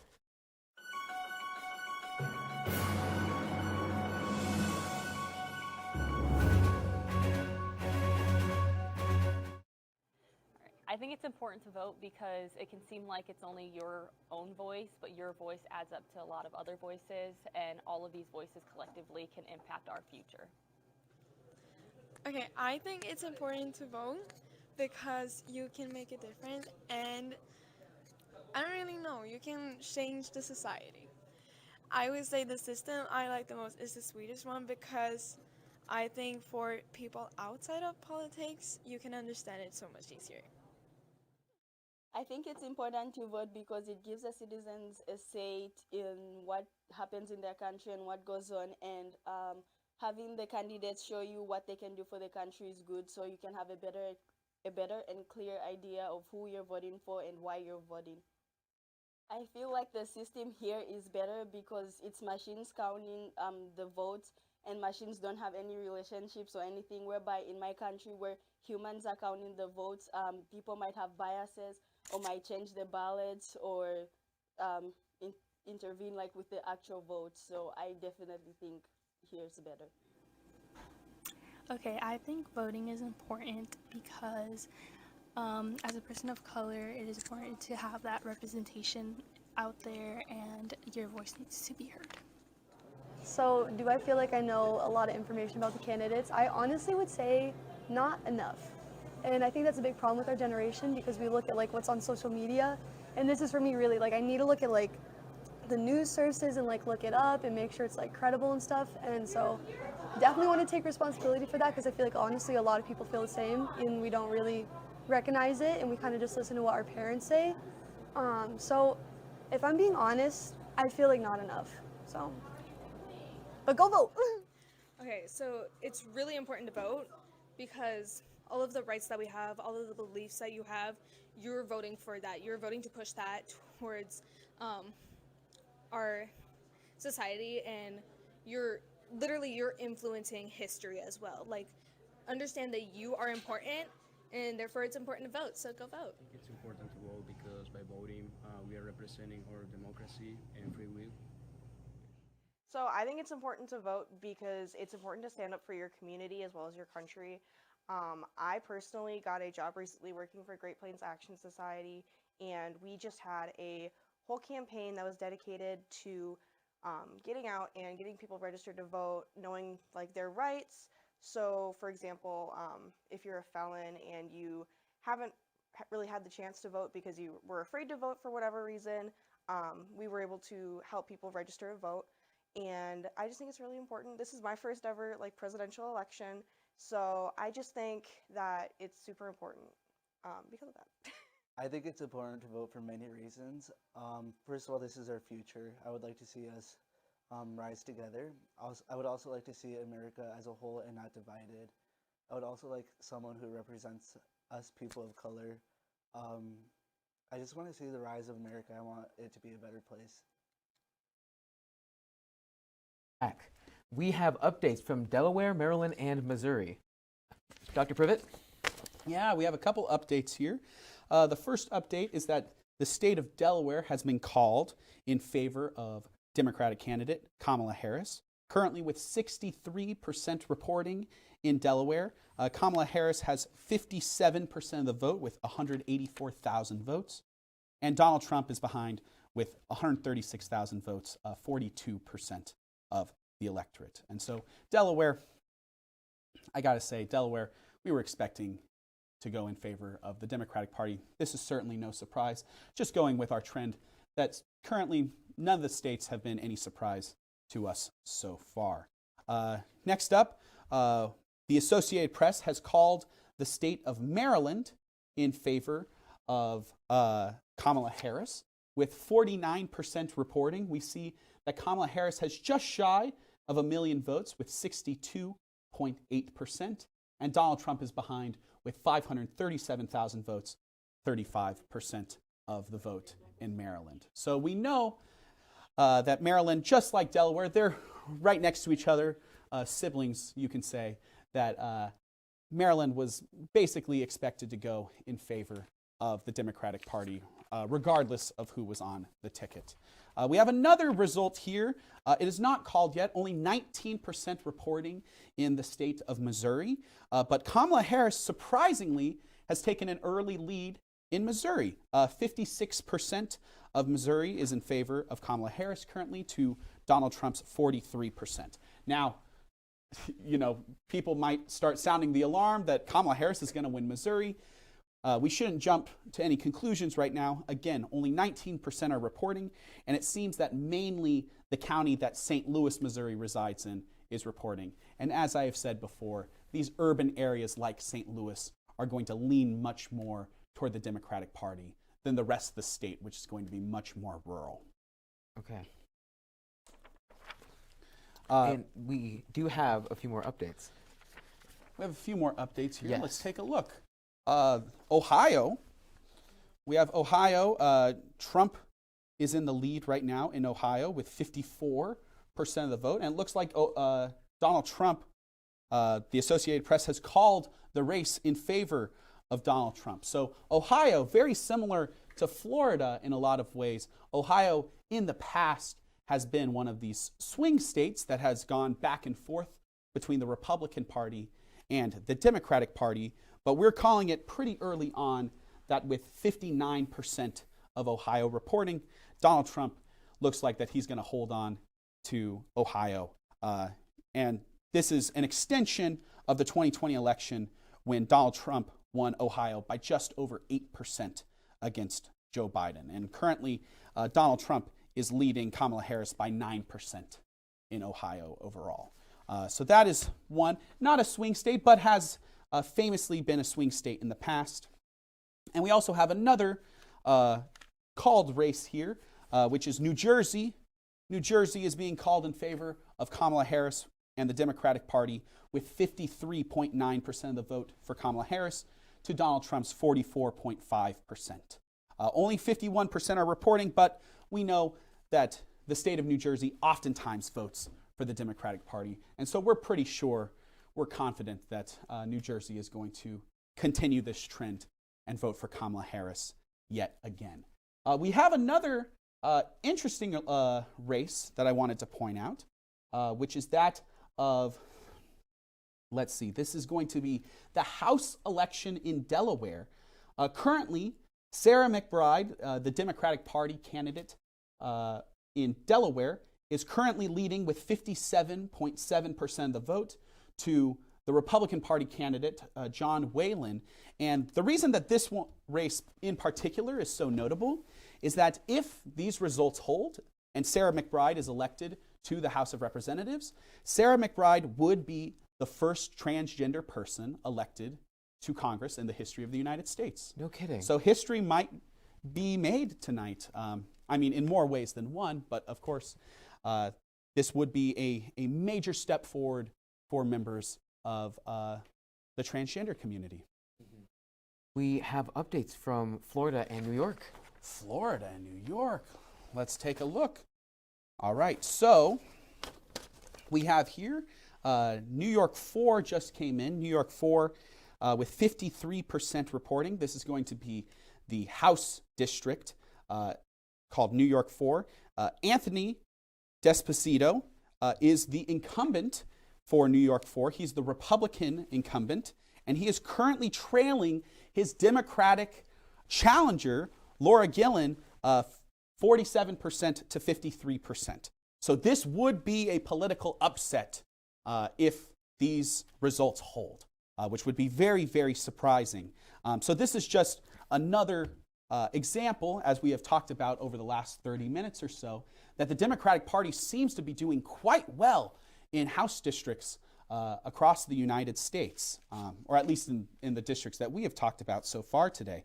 But this would be a major upset. As I said before, incumbents basically never lose. In fact, in the House of Representatives, incumbents for the House of Representative seats win 93% of the time. Oh. That's incredible, right? And so for a challenger to come in and take the seat away would be a major, major upset and could potentially indicate further that the House of Representatives is going to flip blue once these elections wrap up. Now we have another report sheet here. This one is from Florida. Florida, this is going to be a referendum to add an abortion amendment for the right to a 6-week abortion ban, it looks like. So currently, it looks like this abortion ban is not going to pass, with 93% reporting. I need to look into a little bit more details here to be sure. A lot of times, these state referendums are very confusing to the common voter. very confusing to me when I received the notes from our team backstage. But it looks like that the abortion amendment for a right to a 6-week abortion ban, if I'm reading this right, is not going to pass, which would be a surprise, actually. Alrighty. Thank you so much, Dr. Privet. Yeah, We're going to head back over to Ella and Adam over in our newsroom. Hello, everyone. Welcome back to the newsroom. Little bit of update on the Electoral College. Trump is currently leading at 178, and Harris is trailing at 99. So far, Harris has won Mississippi, and she is leading in Iowa, Missouri, Kansas, Colorado, New Mexico, Pennsylvania, Michigan, and New Hampshire. Trump hasn't won any states so far, and he is leading in Minnesota, Wisconsin, Virginia, North Carolina, Georgia, and Maine. Looking at congressional races, in the Senate, we have 46 seats for the Republicans and 35 for the Democrats. Currently, the Senate is controlled by the Democrats, and there's only been one seat flipped, and that was in West Virginia. Then moving on to the U.S. House of Representatives, currently the Republicans control 85 seats reported, and the Democrats are at 61. No seats currently in the House have been flipped. So that is what we have for now. We're going to return it back over to Dr. Privet in the studio. Okay. And we are back. We have a couple more updates here. Let's take a look at this. All right, and so we have here that in Maryland, in the Maryland Senate race, this was a race between Democratic candidate Angela Alsobrooks versus the former Republican governor of Maryland, Larry Hogan. And it looks like former Republican Governor Larry Hogan has lost the Senate race in Maryland. So this is a key race for the Republican Party. They were hoping to flip Maryland from the Democratic Party to the Republican Party to really get control of the Senate. And it looks here that Angela Alsobrooks is going to come out on top with 55% of the vote overall versus Larry Hogan's 43% of the vote. So that's a very interesting election. And then here we have a Florida referendum. This Florida referendum is a vote. This is going to be an amendment that would allow adults age 21 and over to buy, possess, and use marijuana. And with 92% reporting, it looks like the ballot failed, that the amendment to allow adults over 21 to buy and use marijuana has failed, and so the state of Florida has rejected that referendum. Okay. I wanted to swing the conversation over to swing states. I was hoping that maybe you could elaborate. It's one of my personal favorite topics to discuss during election cycles, and I would love it if you could shed some light on exactly what swing states are, what states typically they fall under, and just anything else you might be willing to share. Sure. I'm happy to share anything about swing states, really, Gabe. So swing states, we can also consider them as battleground states. So swing states are those states that we're not sure at the beginning of the election process which party the state is going to go toward. So of course there's some states, let's say like South Dakota, that is always going to vote for the Republican Party. And then we have other states like California that are basically always going to vote for the Democratic Party. And so all of those states that are locks in favor of one party or the other, those are not the swing states. And because those are locks, the candidates are basically not going to campaign in those states at all. Now there's other states that are considered swing states or battleground states that are much more up in the air. They're much more undecided, unsure. We don't know at the beginning of the process which way the state is going to swing. So in the past, we've had several states be swing states in the past. Like I was talking about before, the state of Florida was a swing state in the 2000 election, winning. George W. Bush won the election in 2000 by only 537 votes. Those are razor-thin margins, right? And so swing states are typically those states that are going to have a margin within 5%. So if one of the candidates wins the state by less than 5%, we would typically consider those swing states. Now, swing states get a lot of attention, right? This is where the candidates, it's going to make or break whether they're going to win the seat, win the presidency, I should say. And so in the 2024 presidential election, largely the press has focused on 7 swing states in the United States. So these 7 states have been Michigan and Wisconsin nearby. Pennsylvania has been the primary swing state that most people have been talking about during this cycle. North Carolina, Georgia, and then Nevada and Arizona in the Sun Belt. So those 7 states have gotten a lot of airtime. The 2 candidates for the presidency have focused basically all of their money, all of their time, all of their effort to win those 7 states. Because based off of the other 43 states, if Kamala Harris wins the states that she's supposed to win, all she needs to do is win Wisconsin, Michigan, and Pennsylvania. And if she wins all 3 of those states, she will become the next president of the United States. But if Donald Trump wins Nevada, Arizona, Georgia, North Carolina, and then one of those 3 that I had mentioned before, then he would become the next president of the United States. So neither candidate needs to win.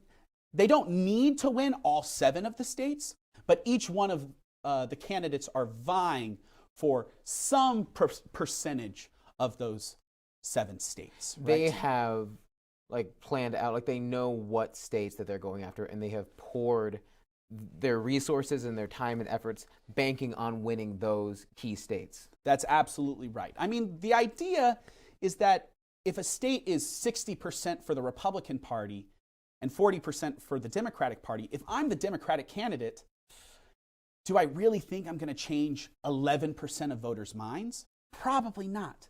But if I go to a state that's 53% Republican and 47% Democrat, I might have an easier time changing 3 or 4% of voters' minds, right? Right. And so typically we focus on the previous elections to dictate what are going to be the swing states in the upcoming elections. So in 2020, Wisconsin, Michigan, Pennsylvania, North Carolina, and Georgia, all of those were certainly swing states in both the 2016 and the 2020 elections. Right. And I imagine, so that decision to, put all your efforts into one basket, as it were. Yeah.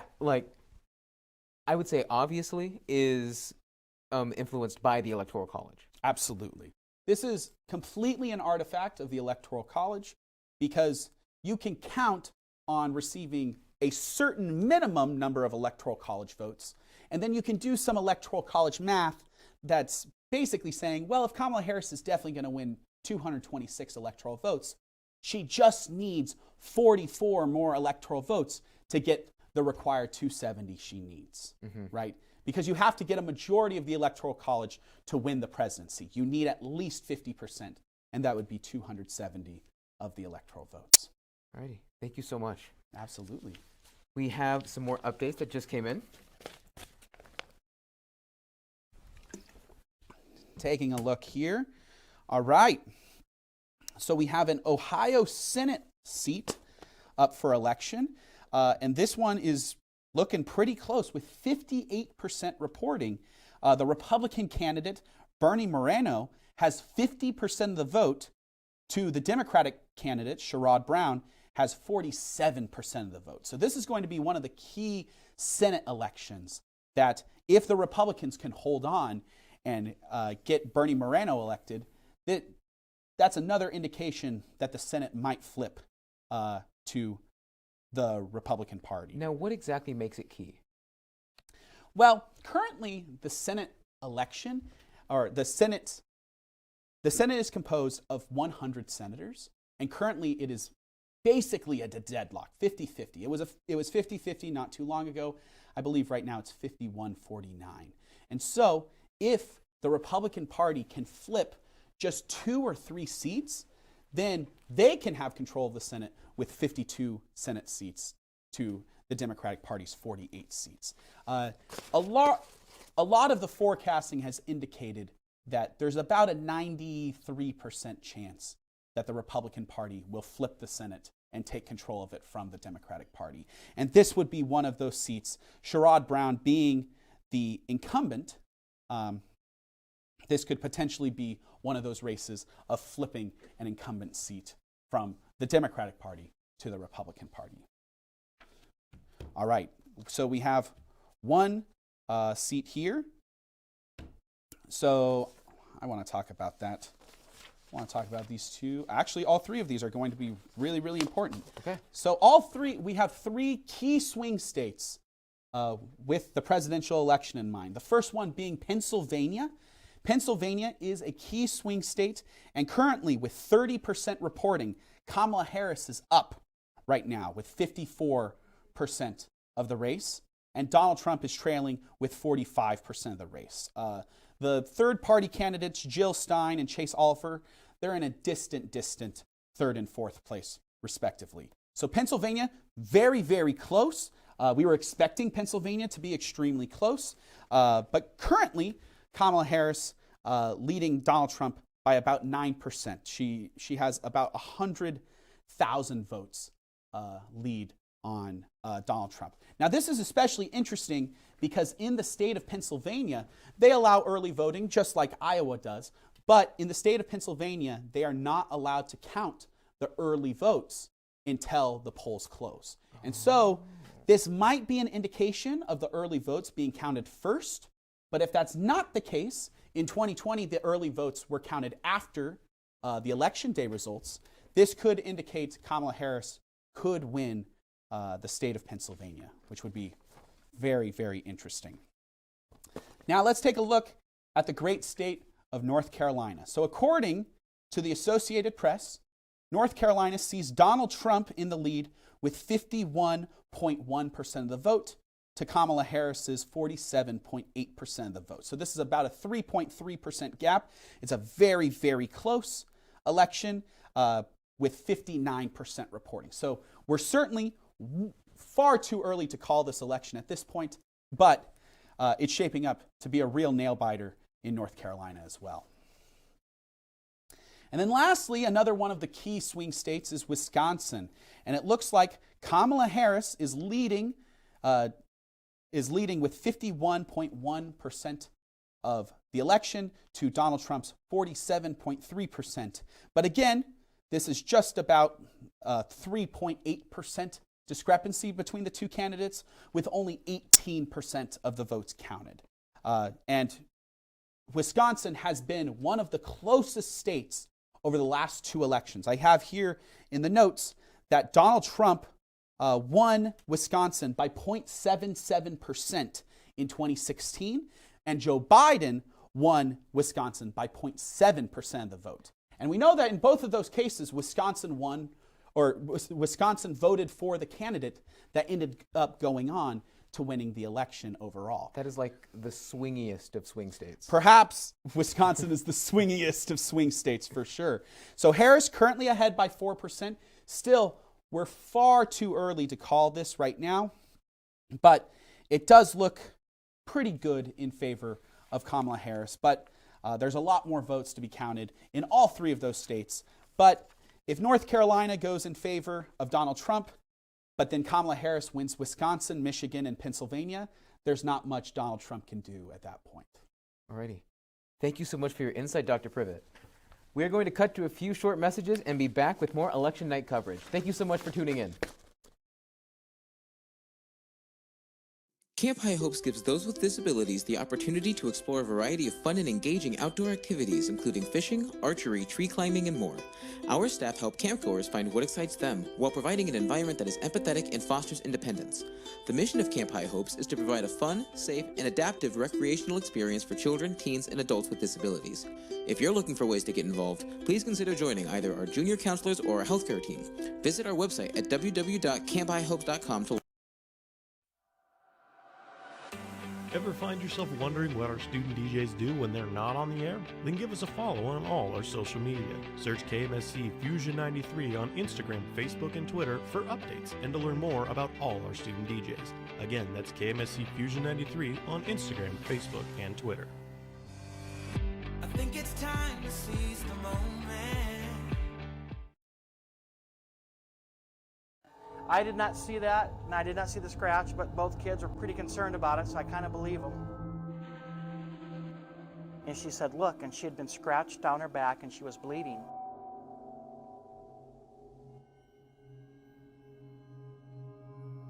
And this is where the boy saw the person in the old nurse's uniform.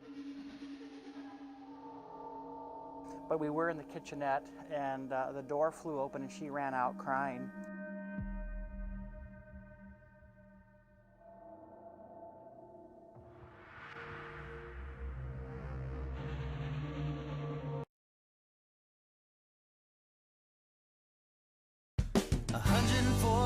Characters is enough to say. I'll be short and sweet and keep it short and sweet. Why don't you follow me? I'm on Twitter. Be sure to follow us on Twitter at Fusion93KMSC.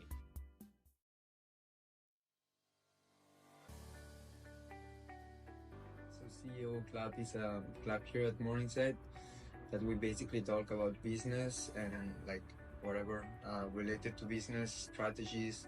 We often have guest speakers, so yeah, we bring CEOs and like important people from the area. They should join because there's free food almost every meeting.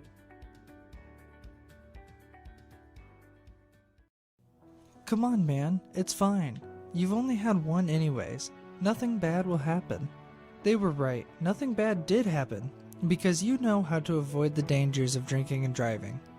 Drinking and driving causes 32 deaths per day, but there are multiple ways to avoid it. You can call an Uber or a sober friend, and you can be the sober friend for others as well.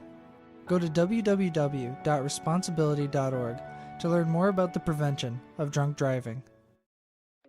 Out and about? Can't get a radio signal? Just go to your phone and download the Radio FX app. You can take us everywhere you go. Just search for KMSC Fusion 93. Download Radio FX on the Apple App Store or Google Play. It's free!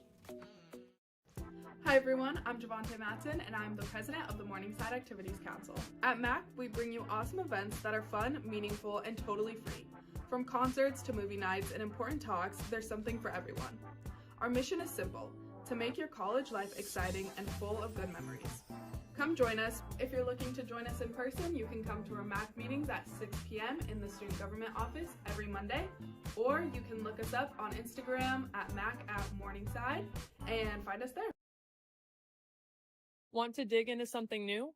Join the Garden Club. Whether you're a plant expert or a beginner, learn how to grow your own food, meet awesome people, and help our campus and community thrive.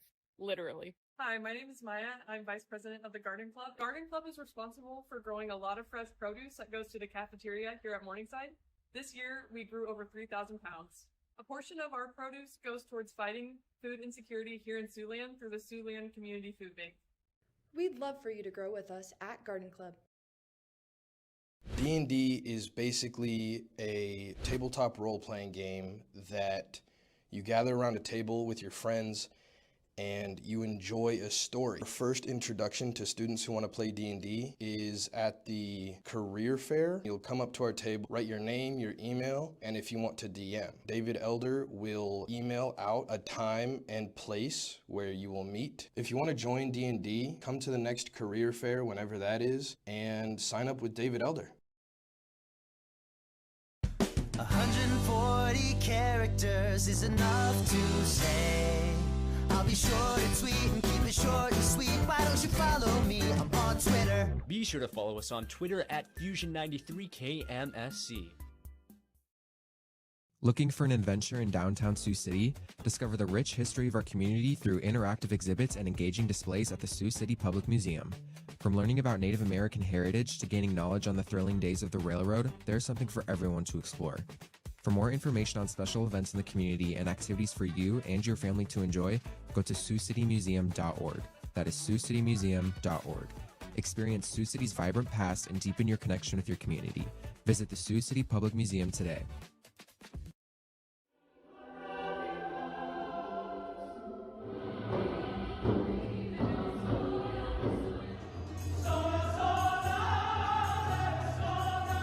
concert was awesome! This concert was pretty fun. This concert wrapped up pretty well.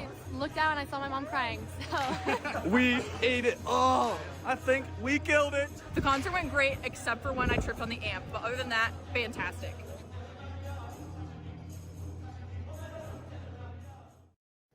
Hi everyone, I'm Javante Matson and I'm the president of the Morningside Activities Council. At MAC, we bring you awesome events that are fun, meaningful, and totally free.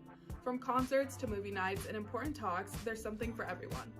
Our mission is simple, to make your college life exciting and full of good memories.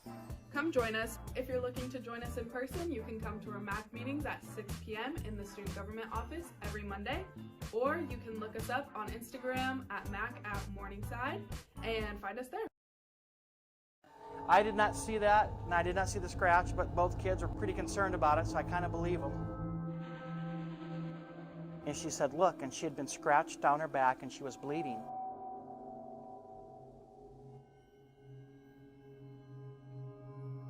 And this is where the boy saw the person in the old nurse's uniform. But we were in the kitchenette, and the door flew open and she ran out crying.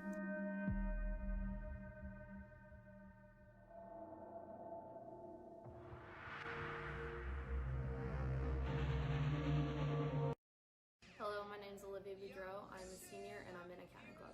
By being a part of accounting club, you have the opportunity to come to weekly meetings where we have speakers come in that are working in industry or in public accounting.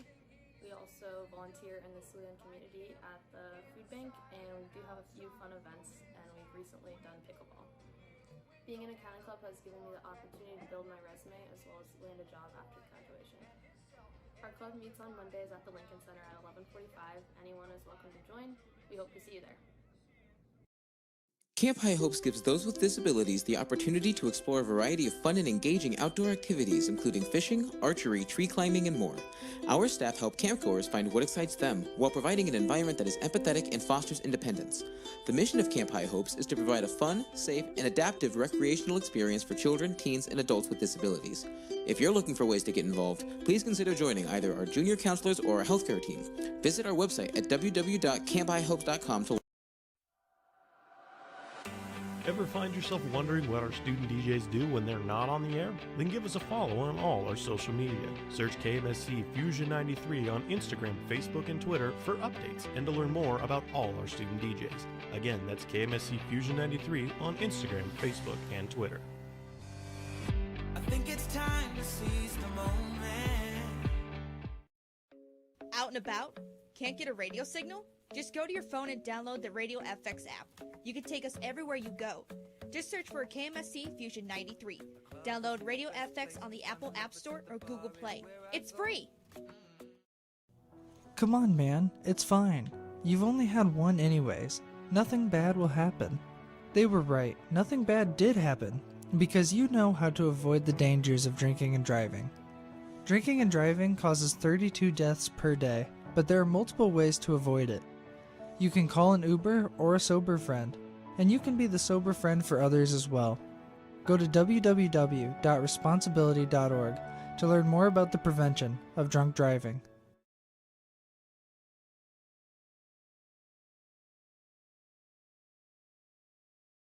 140 characters is enough to say. I'll be short and sweet and keep it short and sweet. Why don't you follow me? I'm on Twitter. Be sure to follow us on Twitter at Fusion93KMSC. Want to dig into something new? Join the Garden Club. Whether you're a plant expert or beginner, learn how to grow your own food, meet awesome people, and help our campus and community thrive. Literally. Hi, my name is Maya. I'm vice president of the Garden Club. Garden Club is responsible for growing a lot of fresh produce that goes to the cafeteria here at Morningside. This year, we grew over 3,000 pounds. A portion of our produce goes towards fighting food insecurity here in Siouxland through the Siouxland Community Food Bank. We'd love for you to grow with us at Garden Club. D&D is basically a tabletop role-playing game that you gather around a table with your friends and you enjoy a story. The first introduction to students who want to play D&D is at the career fair. You'll come up to our table, write your name, your email, and if you want to DM. David Elder will email out a time and place where you will meet. If you want to join D&D, come to the next career fair, whenever that is, and sign up with David Elder. Hi everyone, I'm Javante Matson and I'm the president of the Morningside Activities Council. At MAC, we bring you awesome events that are fun, meaningful, and totally free. From concerts to movie nights and important talks, there's something for everyone. Our mission is simple, to make your college life exciting and full of good memories.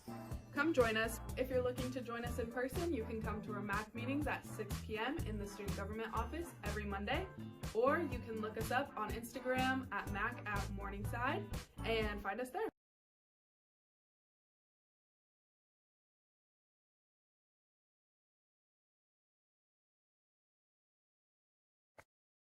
Welcome back to the 2024 election night coverage by Campus Media and Morningside Civic Union, live on Mustang TV and Fusion 93 KMSC, Sioux City. Let's get right into it and hear an update. All right. Well, we have a couple updates here from Nebraska, our neighboring state, just west of us. Now, I will say that a lot of these results are very early on, so we would highly encourage all the viewers and listeners at home to keep tuning into your local news station, because this is only going to be updated in the next couple hours, and so we will only get better results as the night goes on. But currently, Nebraska at large, we have, let's see, at large currently, Kamala Harris is leading at large in Nebraska with 53% of the vote to Donald Trump's 46% of the vote, with only 30% reporting. But District 3 is going to be a much more conservative district of Nebraska. Nebraska District 3 has 69% in favor of Donald Trump to Kamala Harris's 30%. Now, I will say to this point that Kamala Harris is winning Nebraska at large. Forget about it. Right?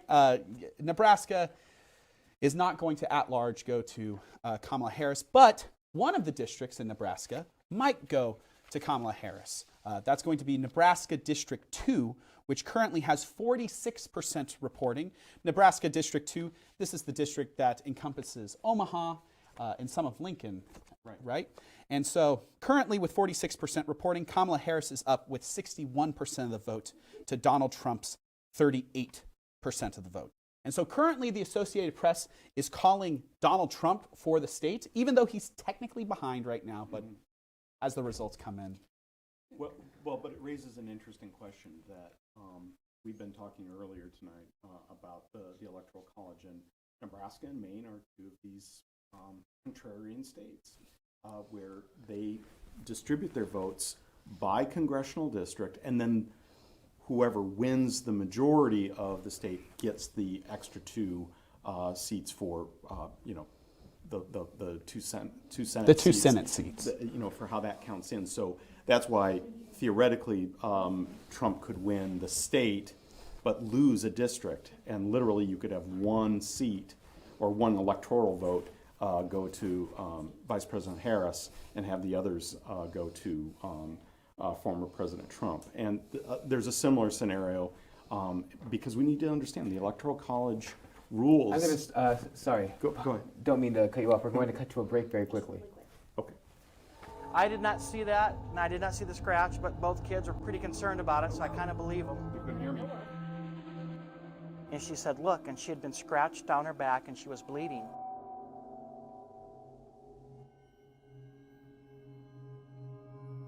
And this is where the boy saw the person in the old nurse's uniform.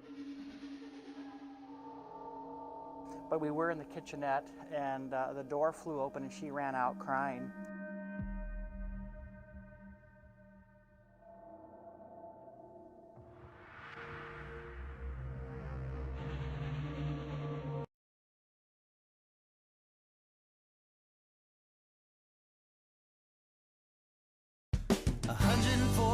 Characters is enough to say. I'll be sure to tweet and keep it short and sweet. Why don't you follow me? I'm on Twitter. Be sure to follow us on Twitter at Fusion93KMSC. Ever find yourself wondering what our student DJs do when they're not on the air? Then give us a follow on all our social media. Search KMSC Fusion 93 on Instagram, Facebook, and Twitter for updates and to learn more about all our student DJs. Again, that's KMSC Fusion 93 on Instagram, Facebook, and Twitter. I think it's time to seize the moment. Welcome back. So sorry for the little hiccup there. That's okay. As you were saying. So what we were talking about is Dr. Privet was talking about some of the results coming out of Nebraska, and for the moment it appears that Vice President Harris is leading the state, but that it's early reporting. So we're expecting President Trump to probably, in fact, I think, has AP called it yet? Or AP called AP's Nebraska called in favor it, of, even though she's ahead. So, but what makes Nebraska an interesting case is the states can determine how they allocate their electoral votes. Mm-hmm. And so what they do, they and Nebraska and Maine are a little bit different from the rest of the country. They do it by congressional seat. And then the candidate that wins the majority of the votes gets those 2 extra electoral college votes, from the Senate side of things.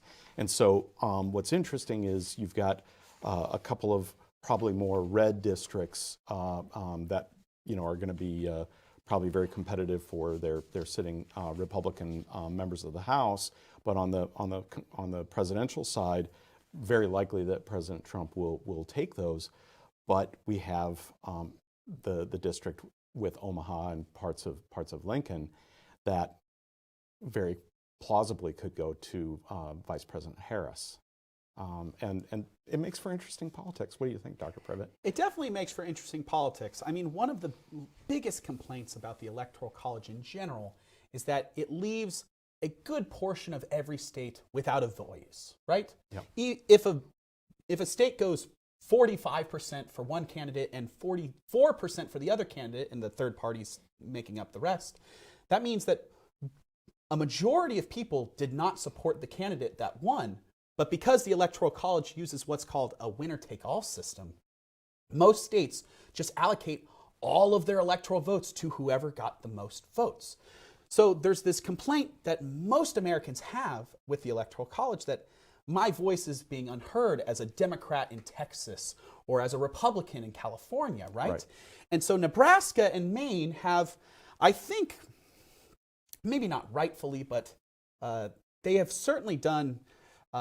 they've made an attempt to give more of their citizens that voice, right? So it's not just whoever gets the most votes get all of the electoral votes, that each congressional district might have a different idea, a different mentality, and so giving each congressional district its own voice really provides... a different democratic outlet, right?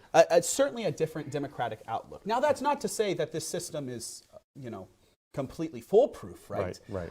Of course, in this system, it's going to respond even more heavily to problems with gerrymandering, where the states can certainly draw the districts in such a way to put one party even more in power and to exclude the minority party from power even more. Yep. And so it's not a perfect system, of course, but the idea being that both parties could theoretically pick up seats in both Nebraska and in Maine. And I think a lot of folks, you mentioned, California. I mean, we've got this enormous state that's likely going to go for Vice President Harris, but there are millions, indeed tens of millions of Republicans in California saying, hey, look at us. And so they may well be represented in the House of Representatives. They may have a shot at a Senate seat, but it's going to be very difficult for them. And the other thing that this gets us to think about, and I think this has played well for Nebraska this time, is that, well, in the case of California, the only reason the presidential candidates would go to California is not to collect votes, but to collect dollars and to go do fundraising out there.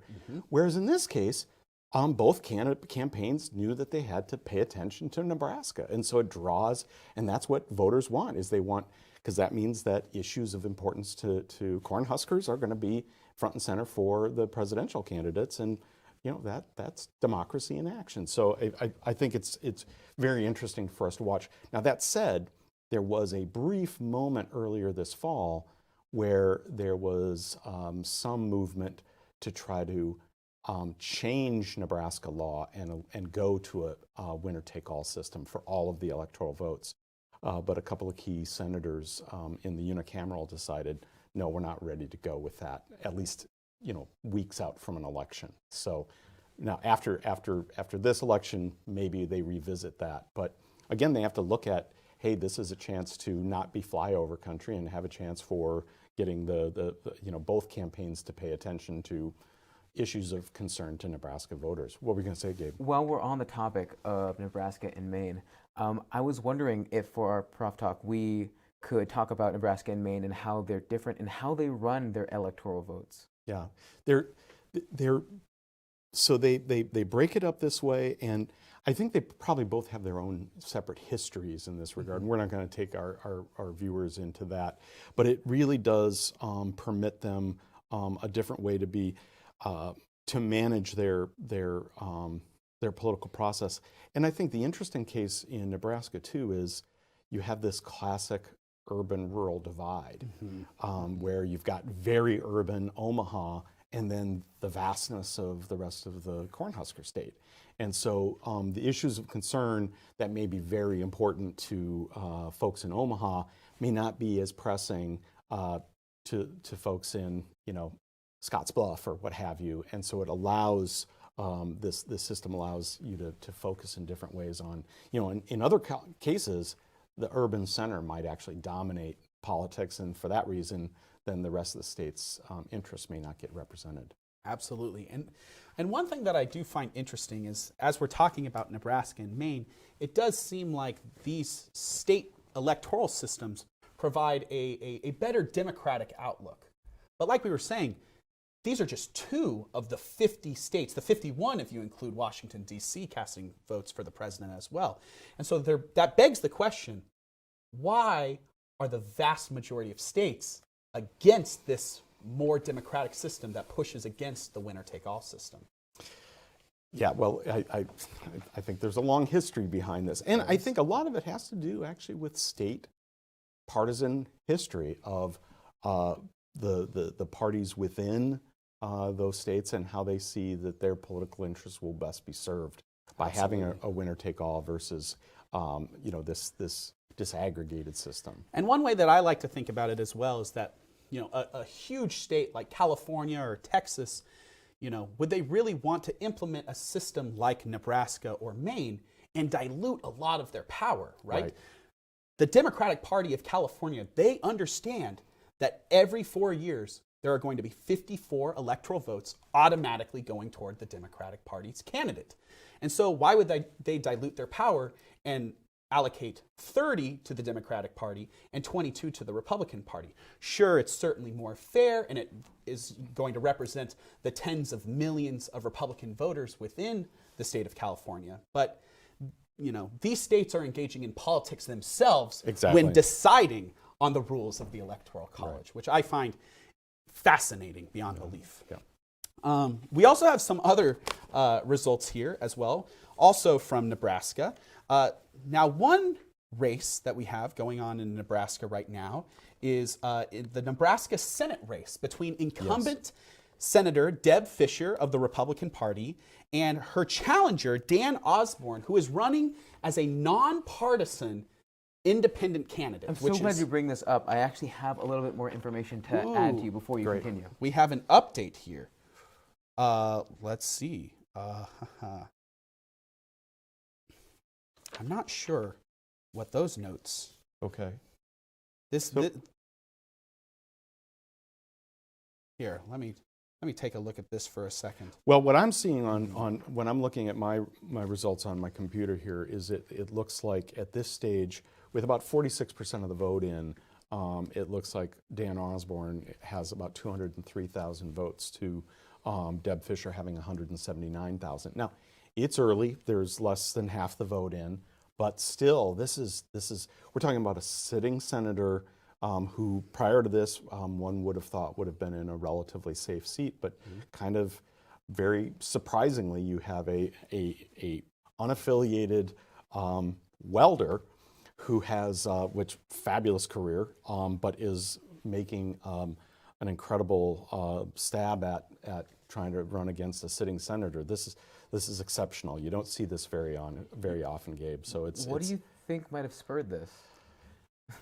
I what mean, causes things like this to happen? Your guess is as good as ours. Typically, what's going to cause a sitting incumbent senator to be ousted is dissatisfaction with their record within Congress, right? And Deb Fischer, she is a strong Republican, and to be fair, the Cornhusker state is one of the reddest states in the entire United States. Now, Dan Osborne is not running as a nonpartisan candidate with a right-leaning flair. Right.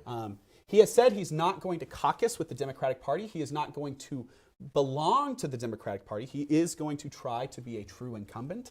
But based off of many of his platforms, you better believe that Dan Osborne is going to have similar policy preferences to another independent in the Senate, Vermont Senator Bernie Sanders. Yes, I think that's what makes this so interesting. I mean, if he, Bernie doesn't claim to caucus with the Democrats, and yet he almost won their nomination a number of years ago. So, but and again, it's early, and in all respect to Senator Fischer, she may pull this out, but it's going to be a kind of a bit of a wake-up call for other incumbents in both parties to not take for granted the fact that they could be contested by not just somebody from the other party, but somebody who runs without a party label. And one of the other things that makes Nebraska so interesting is, for one thing, in their state political system, they don't have two chambers, a House and a Senate like most states do. They have what's called the unicameral. They have one legislative body, and it's nonpartisan. So they don't actually have party labels. They probably affiliate, you can guess, but officially it's nonpartisan. So there's this long tradition of nonpartisan affiliation in Nebraska that Osborne's campaign seems to be hearkening back to, which just makes it very interesting. We don't know what will happen, but it's the fact that we've come this far and we're even talking about it is itself kind of surprising. There's something about nonpartisan runners that just really, really fascinates me.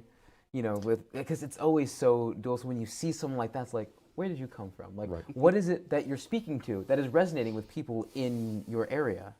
Well, and I think, Gabe, if we talk to students around Morningside, if you said, well, I could give you a Democrat or Republican or somebody who's not going to claim either of those labels, a lot of folks in Gen Z, I think, might be very attracted to that because the party labels sometimes, for one reason or another, can be a turnoff to certain sets of voters. So we don't know what the makeup of Mr. Osborne's constituency is here, but he's clearly making at least somewhat of a splash in the Cornhusker state.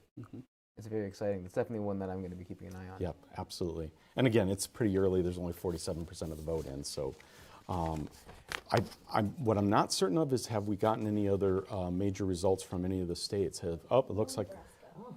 Ask and you shall receive. Very good. More Nebraska results? I'll let you take that, Dr. Privet. Let's see. So Nebraska looks like focusing on Nebraska has a referendum on the ballot to legalize medicinal marijuana. This would be marijuana consumption for medicinal purposes. And with 31% reporting, it looks like about 74% are voting yes to legalize medicinal marijuana, and 25% are voting no, which is very interesting that the Cornhusker state would now push for a referendum to... Do they need more than a 50% quota? It doesn't say here in my notes, but currently with 31% reporting, 74% say yes. So any margin, currently it would clear that margin, but with only 30% reporting, it's far too early to call. Yeah, and that's we won't have any of these to report yet this evening, but again, something that we want our viewers and our listeners to be paying attention to, Gabe, is besides the very important role of President of the United States, the Senate, the House, and of course there's a number of governor seats, a number of legislative seats, all the way down to local elections that people should be paying attention to. But there's also some very important ballot initiatives out there, and I think you were talking about it in the past hour, but there's some significant ones that are going in different parts of the country, some related to reproductive rights issues, some related to the use of certain narcotics but also a whole variety of other issues that are populating the ballots across the nation. So something we should be paying attention to. We have another referendum here from Nebraska as well. This one is to limit abortion after the first trimester, except when medically necessary in Nebraska. And currently, 52.4% of Nebraska votes have voted in favor of limiting abortion after the first trimester, with 47.6% voting against it. Okay. So this is still not finalized. Right. There's a long way to go currently. And there's another one that's almost the opposite of that we don't have the results for yet. We don't have the results for yet. But there's a variety of things going on there that we should be paying attention to. So. And I will say too that these ballot initiatives, a lot of times, they can be written in a very obtuse manner because in many states, different interest groups and citizens alike can propose referenda to go onto the ballot, usually to change the state constitutions. And some of these interest groups might have yours and my interests at heart, and then others maybe not so much. I'll tell you what, when I went to go vote today and I was like looking at some of those, and I had to read through them a couple of times, just to really make sure, am I really understanding what that's saying right now? Exactly. Yes. Do you feel like there's some intention with that? Absolutely. I mean, California, I was born and raised in California. California. They have a long history of allowing direct democracy where citizens can vote on these referenda directly. And you hear direct democracy and you're like, that's such a great thing. But in California, it is a multiple hundreds of $million industry to put referenda on the ballots and then to campaign for those referenda to try to influence voters based off of what these interest groups want. Wow. One of the famous referenda in recent years was that Uber and Lyft did not want to pay their drivers minimum wage or pay them health insurance, and so they spent over $100 million to convince Californians to not give minimum wage or health insurance to these drivers. Really? Mm-hmm. Yep, and the voters went with them on that. Mm-hmm. So, yeah, it was, it's, it's kind of the question of, do you do that kind of legislating from the ballot box when maybe the voters don't have all of, maybe they've been informed, but these are important, and these are constitutional issues. These shape people's rights. These shape people's opportunities, and so they can be powerful, but they can be significant and in various ways. So so what we're watching Nebraska wrestle with is an important issue that they're trying to resolve, and they've got literally two different initiatives that are almost polar opposites of each other. So. Now, if they go one way and that's what the voters want, then at least they've had their say there. So, Absolutely. Thank you so much. Very well said. We're going to cut to an interview with Dr. Eastman on politics and advertising.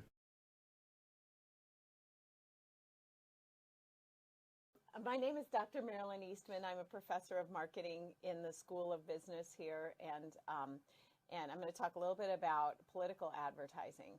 So one of the first things to know about political advertising goes back to sort of the fundamentals of marketing, which is you have to understand the segments that you're appealing to and your target audience. So both presidential political candidates have very different target audiences. Viewers may have seen in the polls that Donald Trump's core constituency trends male, rural, sort of blue collar, although white collar as well, whereas Kamala Harris's constituency tends to be more female and a little bit younger and also much more diverse from a cultural, ethnic, racial standpoint. Those lend themselves to different advertising strategies. So one of the big trends we're seeing in advertising as a whole, that we're seeing in political advertising as well, is the move towards digital advertising. So one of the great benefits of digital advertising is that you can target those particular voters that you think are most likely to vote for you with different types of messages. So digital advertising allows you to customize your message to a particular target audience. So you see, for example, Kamala Harris doing that with her women's productive freedom rights types of advertising going to young females and some young males as well, those who that is a very core issue for them. So she will target advertising on reproductive rights to those particular target audiences. You'll see Donald Trump do the same thing with his particular constituencies. So he's hammering really hard this cycle on immigration. So he's targeting consumers who see immigration as a threat to their livelihoods. So a lot of the messaging towards rural constituencies or constituencies in communities where jobs have been lost to foreign investment or to other types of sort of market forces, immigration is a very powerful message to them. And so Donald Trump's sort of stand on the immigration message is very powerful there. One of the things that you're seeing is trying to find those swing voters. So we've heard a lot in this campaign about the 7 swing states and trying to capture that very narrow piece of swing voters that are going to decide this election. And it's such an exciting election to be watching because we really don't know what's going to happen. The polls are so incredibly close that it will be a complete surprise when we get there. But from an advertising standpoint, those voters in the swing states that the campaigns perceive as being the swing voters are being targeted specifically with digital advertising down to the individual person. So one of the beauties of digital advertising is that they can deliver a customized message to an individual target audience. And that makes your advertising dollar go a lot farther, right? So instead of sending a mass message, you're sending individualized messages. You still do, of course, see lots of ads on traditional media. So traditional media constitutes TV, billboards, yard signs, radio ads, maybe magazine or newspaper ads.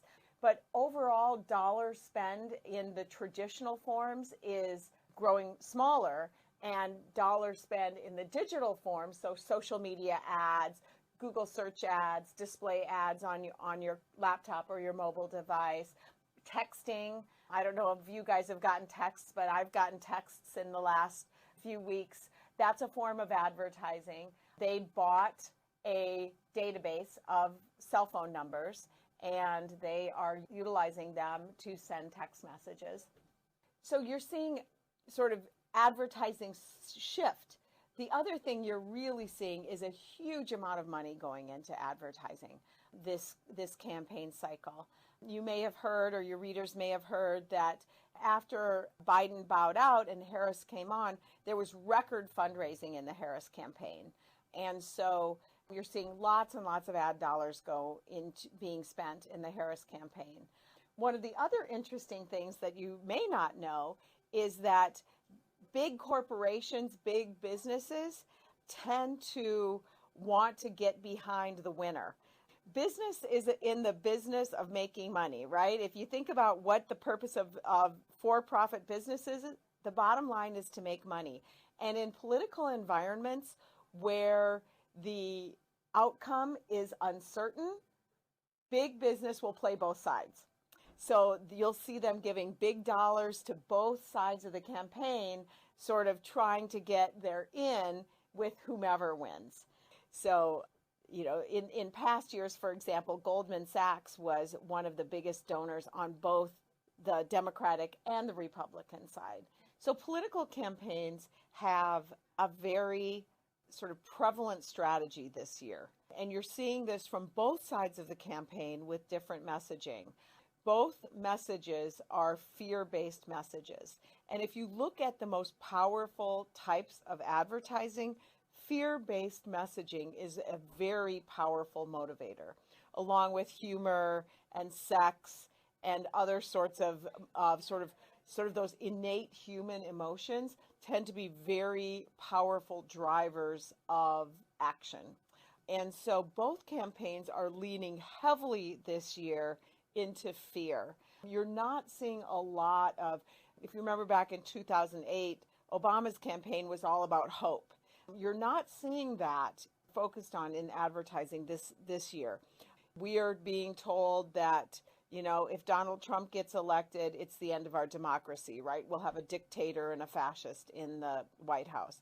We're being told on the Trump side that Harris is just dumb and radical, and, you know, you're going to have a bunch of transgenders in prisons getting sex changes. I heard that one the other day. You know, those kind of advertising sort of strategies basically are trying to capitalize on irrational, sometimes not very nice fears, inner fears of the voters. We don't like to believe that we feel this way, but political campaigns this year in particular are trying to, I think, sort of get to the worst parts of the human nature. And I personally, as an advertising person, don't like that. But I really see that happening this year. And the fact of the matter is it's effective. And so those ads that really make us, our guts clench and think, oh, we can't have that, are usually taking little bits and pieces of, you know, curated of what the message is of the candidate, turning it on them and really trying to stoke fear in the American public about the absolute devastation that will happen if one or the other is elected. And just as a side note, I believe that no matter who is elected, America is going to be fine. You know, and what you see is a lot of political animosity coming up through the election, and then we will see that the temperature drop after the election. After this goes away, no matter who is elected, your listeners can be assured that the political temperature will go down, life will go on, decisions will be made, America will be fine, that the advertising will go away, and we'll remember that, you know, we're all Americans and we're all going to be prosperous in this country. Thank you so much, Dr. Eastman. We're going to bring it back over to the newsroom with 8 to Harris trailing at 112. Currently, Trump is leading in the states of Minnesota, Kansas, New Mexico, Maine, North Carolina, Georgia, and Pennsylvania. Currently, he also won the state of Missouri, where 23% of the votes were counted at the time. Harris is additionally leading in the states of Colorado, Michigan, New Hampshire, Arizona, and Virginia. The House of Representatives right now, the Republican Party controls 111 seats, and the Democrats control 77. For the United States Senate, the Republicans control 46, and the Democrats control 36, with just one seat being flipped. And for the governor results for across the United States, the Republican Party has 25, and the Democratic Party has 22. Handing it over to Ella now. Alrighty, more recent news. Angelina Alsabrooks is a Democrat in Maryland, and she has won the Senate race. Mike Johnson, the Speaker of the House, Republican, was reelected. Mike Kehoe wins election for governor in Missouri. And then Maryland voters passed protection of abortion access in the state. And then Ted Cruz solidifies his win in Texas. And that is currently all the updates we have for you right now. That'll be our last segment here in the newsroom. So thank you for tuning in, and we'll pass it back to the doctors. Thank you so much, Adam and Ella. All right, so I hear we got a lot of updates. Do you want me to start with the House races? Please do. So we're watching the Iowa House races, and we can kind of move around. I think we'll start with closer to home, Iowa, U.S. House District 4. And it looks like it's been called for current member of Congress Randy Feenstra He's got a pretty overwhelming lead, 74% to 26%. There's still a number of votes that have not been accounted, but it's already been called by AP. Moving on to Iowa U.S. House District 2, Hinson versus Corkery. That's a little bit closer race. About 41% of the vote is in. It looks like they're calling it for, well, no, they haven't called it just yet for Hinson, but she has that's the incumbent. She's currently leading with 54% to 44% for Corkery. But as we move into the other races, these are getting very interesting. In House District 3, this is Zach Nunn is the incumbent, Republican incumbent, and he is currently behind his opponent, Lanam Bakam, who has 51.6% to 48.4%. That's tightened a little bit in the last half hour or so. There's 74% of the vote is in. So this is, but they have not called it. It's still too close to call. So, and then finally, District 1, and this has only about 30% of the vote in, and this is Marionette Miller Meeks. Has a lead right now of 52% over Christina Bohannon, 47%. They were up against each other last time, and so that's been a race that everyone's been following pretty closely. So, and what was that name? Marionette Miller? Yeah, Miller Meeks. Marionette Miller Meeks. Cool name. So she's her first time she won by 6 votes. Wow. So this is a very contested district, and so they'll be watching this one down until they have all of the votes counted. But Marionette Miller Meeks is the incumbent now. So, correct. You know, she won by 6 votes last election, but right. You know, there is something to be said about once you're in office once, it's so hard to kick you out in future elections. Yeah. We also have a lot of updates all over the United States with regards to the presidential elections right now.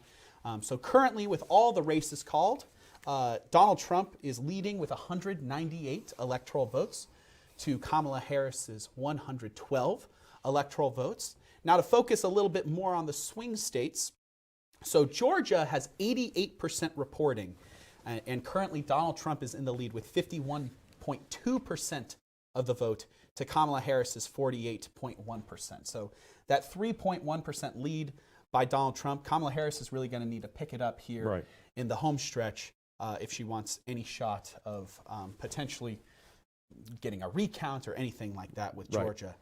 North Carolina is reporting 84% of the counties have reported their returns.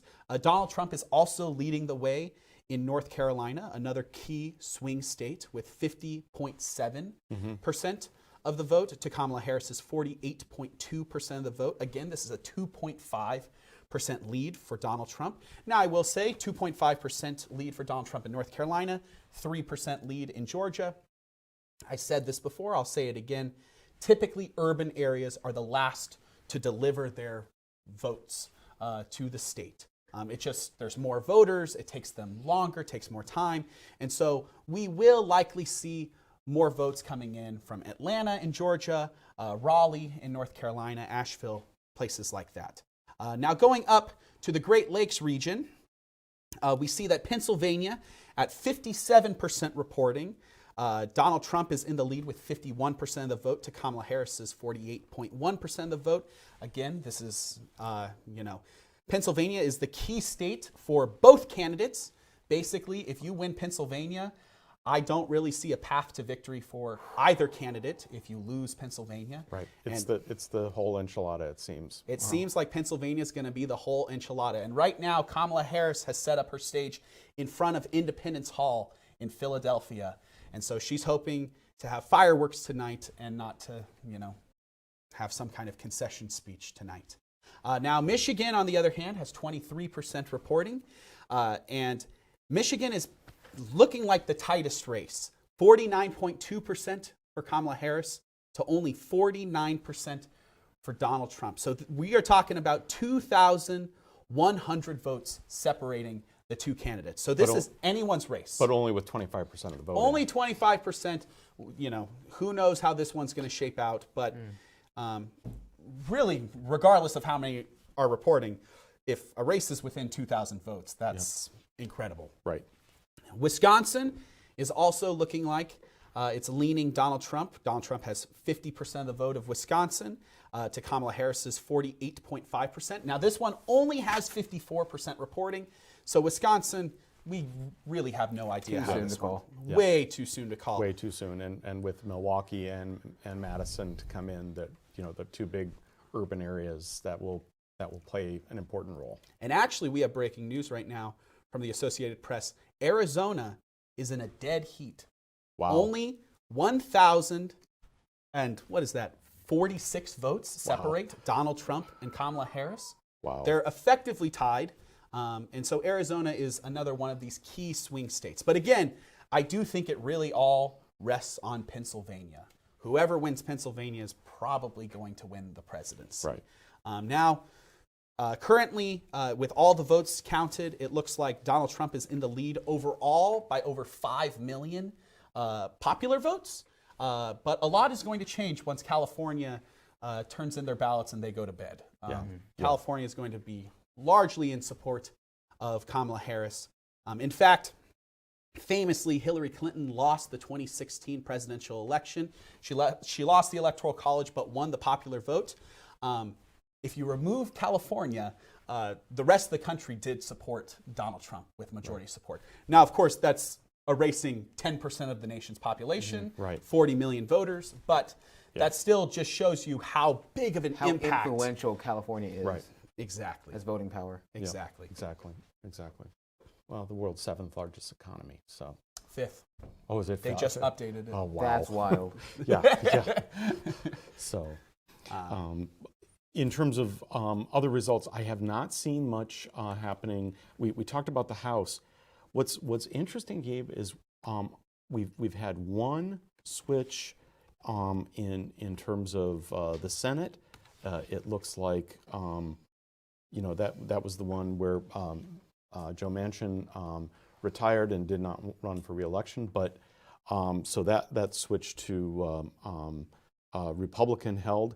But everywhere else, incumbents are winning, so the Senate is still kind of in this 50-50 moment right now. And in the House, which is where you would have thought you would have seen some change, I cannot identify a single race that has flipped yet. So, I mean, that's what we need our viewers to really be paying attention to, is that so much of what we've seen is what we are already expecting. Mm-hmm. I mean, it's these were expected results. These are races that were pretty easy to predict. And so it will get more interesting as the evening and, frankly, the week goes on as some of these other races get clarified. Which I really got to say, in support of my fellow political scientists out there, conducting all these polls, pollsters have been under attack for the last 8 years. A lot of people have claimed that polls often get it wrong, but actually in 2016, which famously people claimed that the polls got it significantly wrong because they predicted a victory for Hillary Clinton, but she lost. That was one of the most accurate the polls had ever been in the history of polling in the United States. Could we get a look at Iowa real quick? Now, taking a look at Iowa. I think it's just been called. Iowa has just been called in favor of Donald Trump with 53% reporting. Donald Trump has taken Iowa. He currently holds it with 55.6% of the vote to Kamala Harris's 43% of the vote. So it doesn't look like Ann Seltzer got it right this time. Well, yeah, and again, it'll be interesting to see where does it come down when all of the votes are tallied. They can make these projections, Gabe, on the fact that they can see where the likely pockets of votes are going to come from. They can call the race without knowing the actual outcome.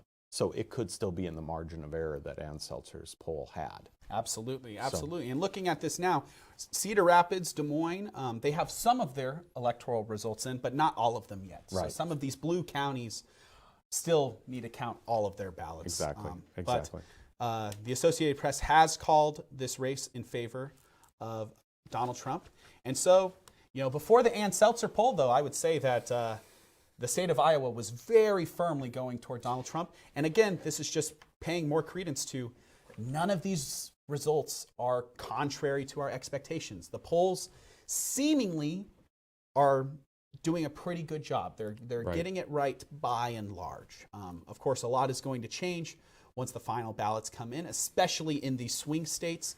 For instance, currently all 7 of the swing states, well, 6 of the 7, Nevada has not yet closed its polls yet, but currently all 6 of them are projected to go in favor of Donald Trump. Michigan has just updated their polls to show that Donald Trump is in the lead in Michigan as well. But there's a lot of race left. But is this a Trump night, or is it a red mirage at this moment? I mean, I can't really speak to that. Right. Well, but and let me just comment on that real quick. That going into the 2020 election, if you'd gone to bed early that evening, you would have thought, well, President Trump has won re-election, and you wake up the next morning and say, oh, some of these turned, because again, it comes back to, especially in 2020, we had so many votes that were coming in that were being counted late because we'd all, it was COVID and we were, all doing, mail-in voting and so forth like that. Those votes came in later. Mm-hmm. And so all of a sudden what looked like was a red wave, all of a sudden started to sway in a different direction. Mm-hmm. And it looks like over 80 million people cast their ballots by mail. And a lot of times those are the last ballots counted. Yeah. Some states even allow you to, as long as the ballot is postmarked within 4 days of the election, before or after election day, yeah, they will still count those votes. And so, yep, there's a lot of race left. There's for sure. a lot of race. That's why I think you and I agreed that we probably wouldn't have a result certainly for the presidential race this evening. Mm-hmm. We would only know if there was a result if it was very clearly in support of one of the candidates or Right. the others. But Right. since every state has gone the exact direction that we expected them to, Yeah. maybe with Ohio and Florida going more red than expected. Right, perhaps. Perhaps. Yeah, and again, even those are still, we're still waiting to hear all the last details of this. So, what other reports do we have coming from the field? Any other reports out there? None that I have gotten updates on yet. So what are your last questions then, Gabe? I suppose, what do you think because you're talking about, I guess, I was curious about this concept of the red wave. Mm-hmm. You said we had that in the 2020 election, or was that Correct. 2016? Yeah, I want to clarify. It's the red mirage. Okay. Is that Thank you, it the looks red mirage. it looks like it's that, and it may be. We just don't know. You don't know what's on the horizon there. Is it the heat, or is there really something there? Right now, it looks like it could be a fantastic night for President Trump. We just don't know yet. Mm-hmm. But until those races are called, there could be, again, late votes, especially if they're coming from the urban areas that might trend more towards Vice President Harris. We have to allow the voters to be heard. Mm-hmm. So voters may look at the map and say, wow, this looks like it's all over. But, and then notice, it's 210 to 113 looks super lopsided, but the entire West Coast hasn't been brought into this, and that's Right. California and Oregon and Washington State. And Hawaii. And Hawaii. And So, Hawaii. that's something that we'll probably be paying attention to. Hey, one thing I was thinking about in terms of Senate, have we heard anything about, no, there's only 5% of Montana's in. We haven't heard about Senate. We haven't talked about Senator Tester at all. The race between Sheehy and Tester. That was another possible flip in the Senate, so we haven't heard about that one yet. That will be an interesting race to follow as well. Mm-hmm. Okay. Excellent. I think that's all that we have for you tonight. Wow. Thank you so much for coming in, Dr. Privet, Dr. McKinley. Thank well, you we for appreciate, having Gabe. us. I want to give a shout out to you for doing a great job of leading us through this. but also to everybody on the team. You had a lot of great people behind the scenes making this possible, and it's been a privilege to be a part of this. And a lot of Dr. Privet's students were doing a lot of the background research and helping us know the data. We even had some folks running the cameras tonight, so we were really thankful to have all of these folks helping us out. Yes, huge shout out to Dr. Worden and Dave Madsen for all their help. Absolutely. And thank you to all the crew and, of course, our audience for listening. Tonight would not have been possible without everyone involved. Thank you all so much for tuning in.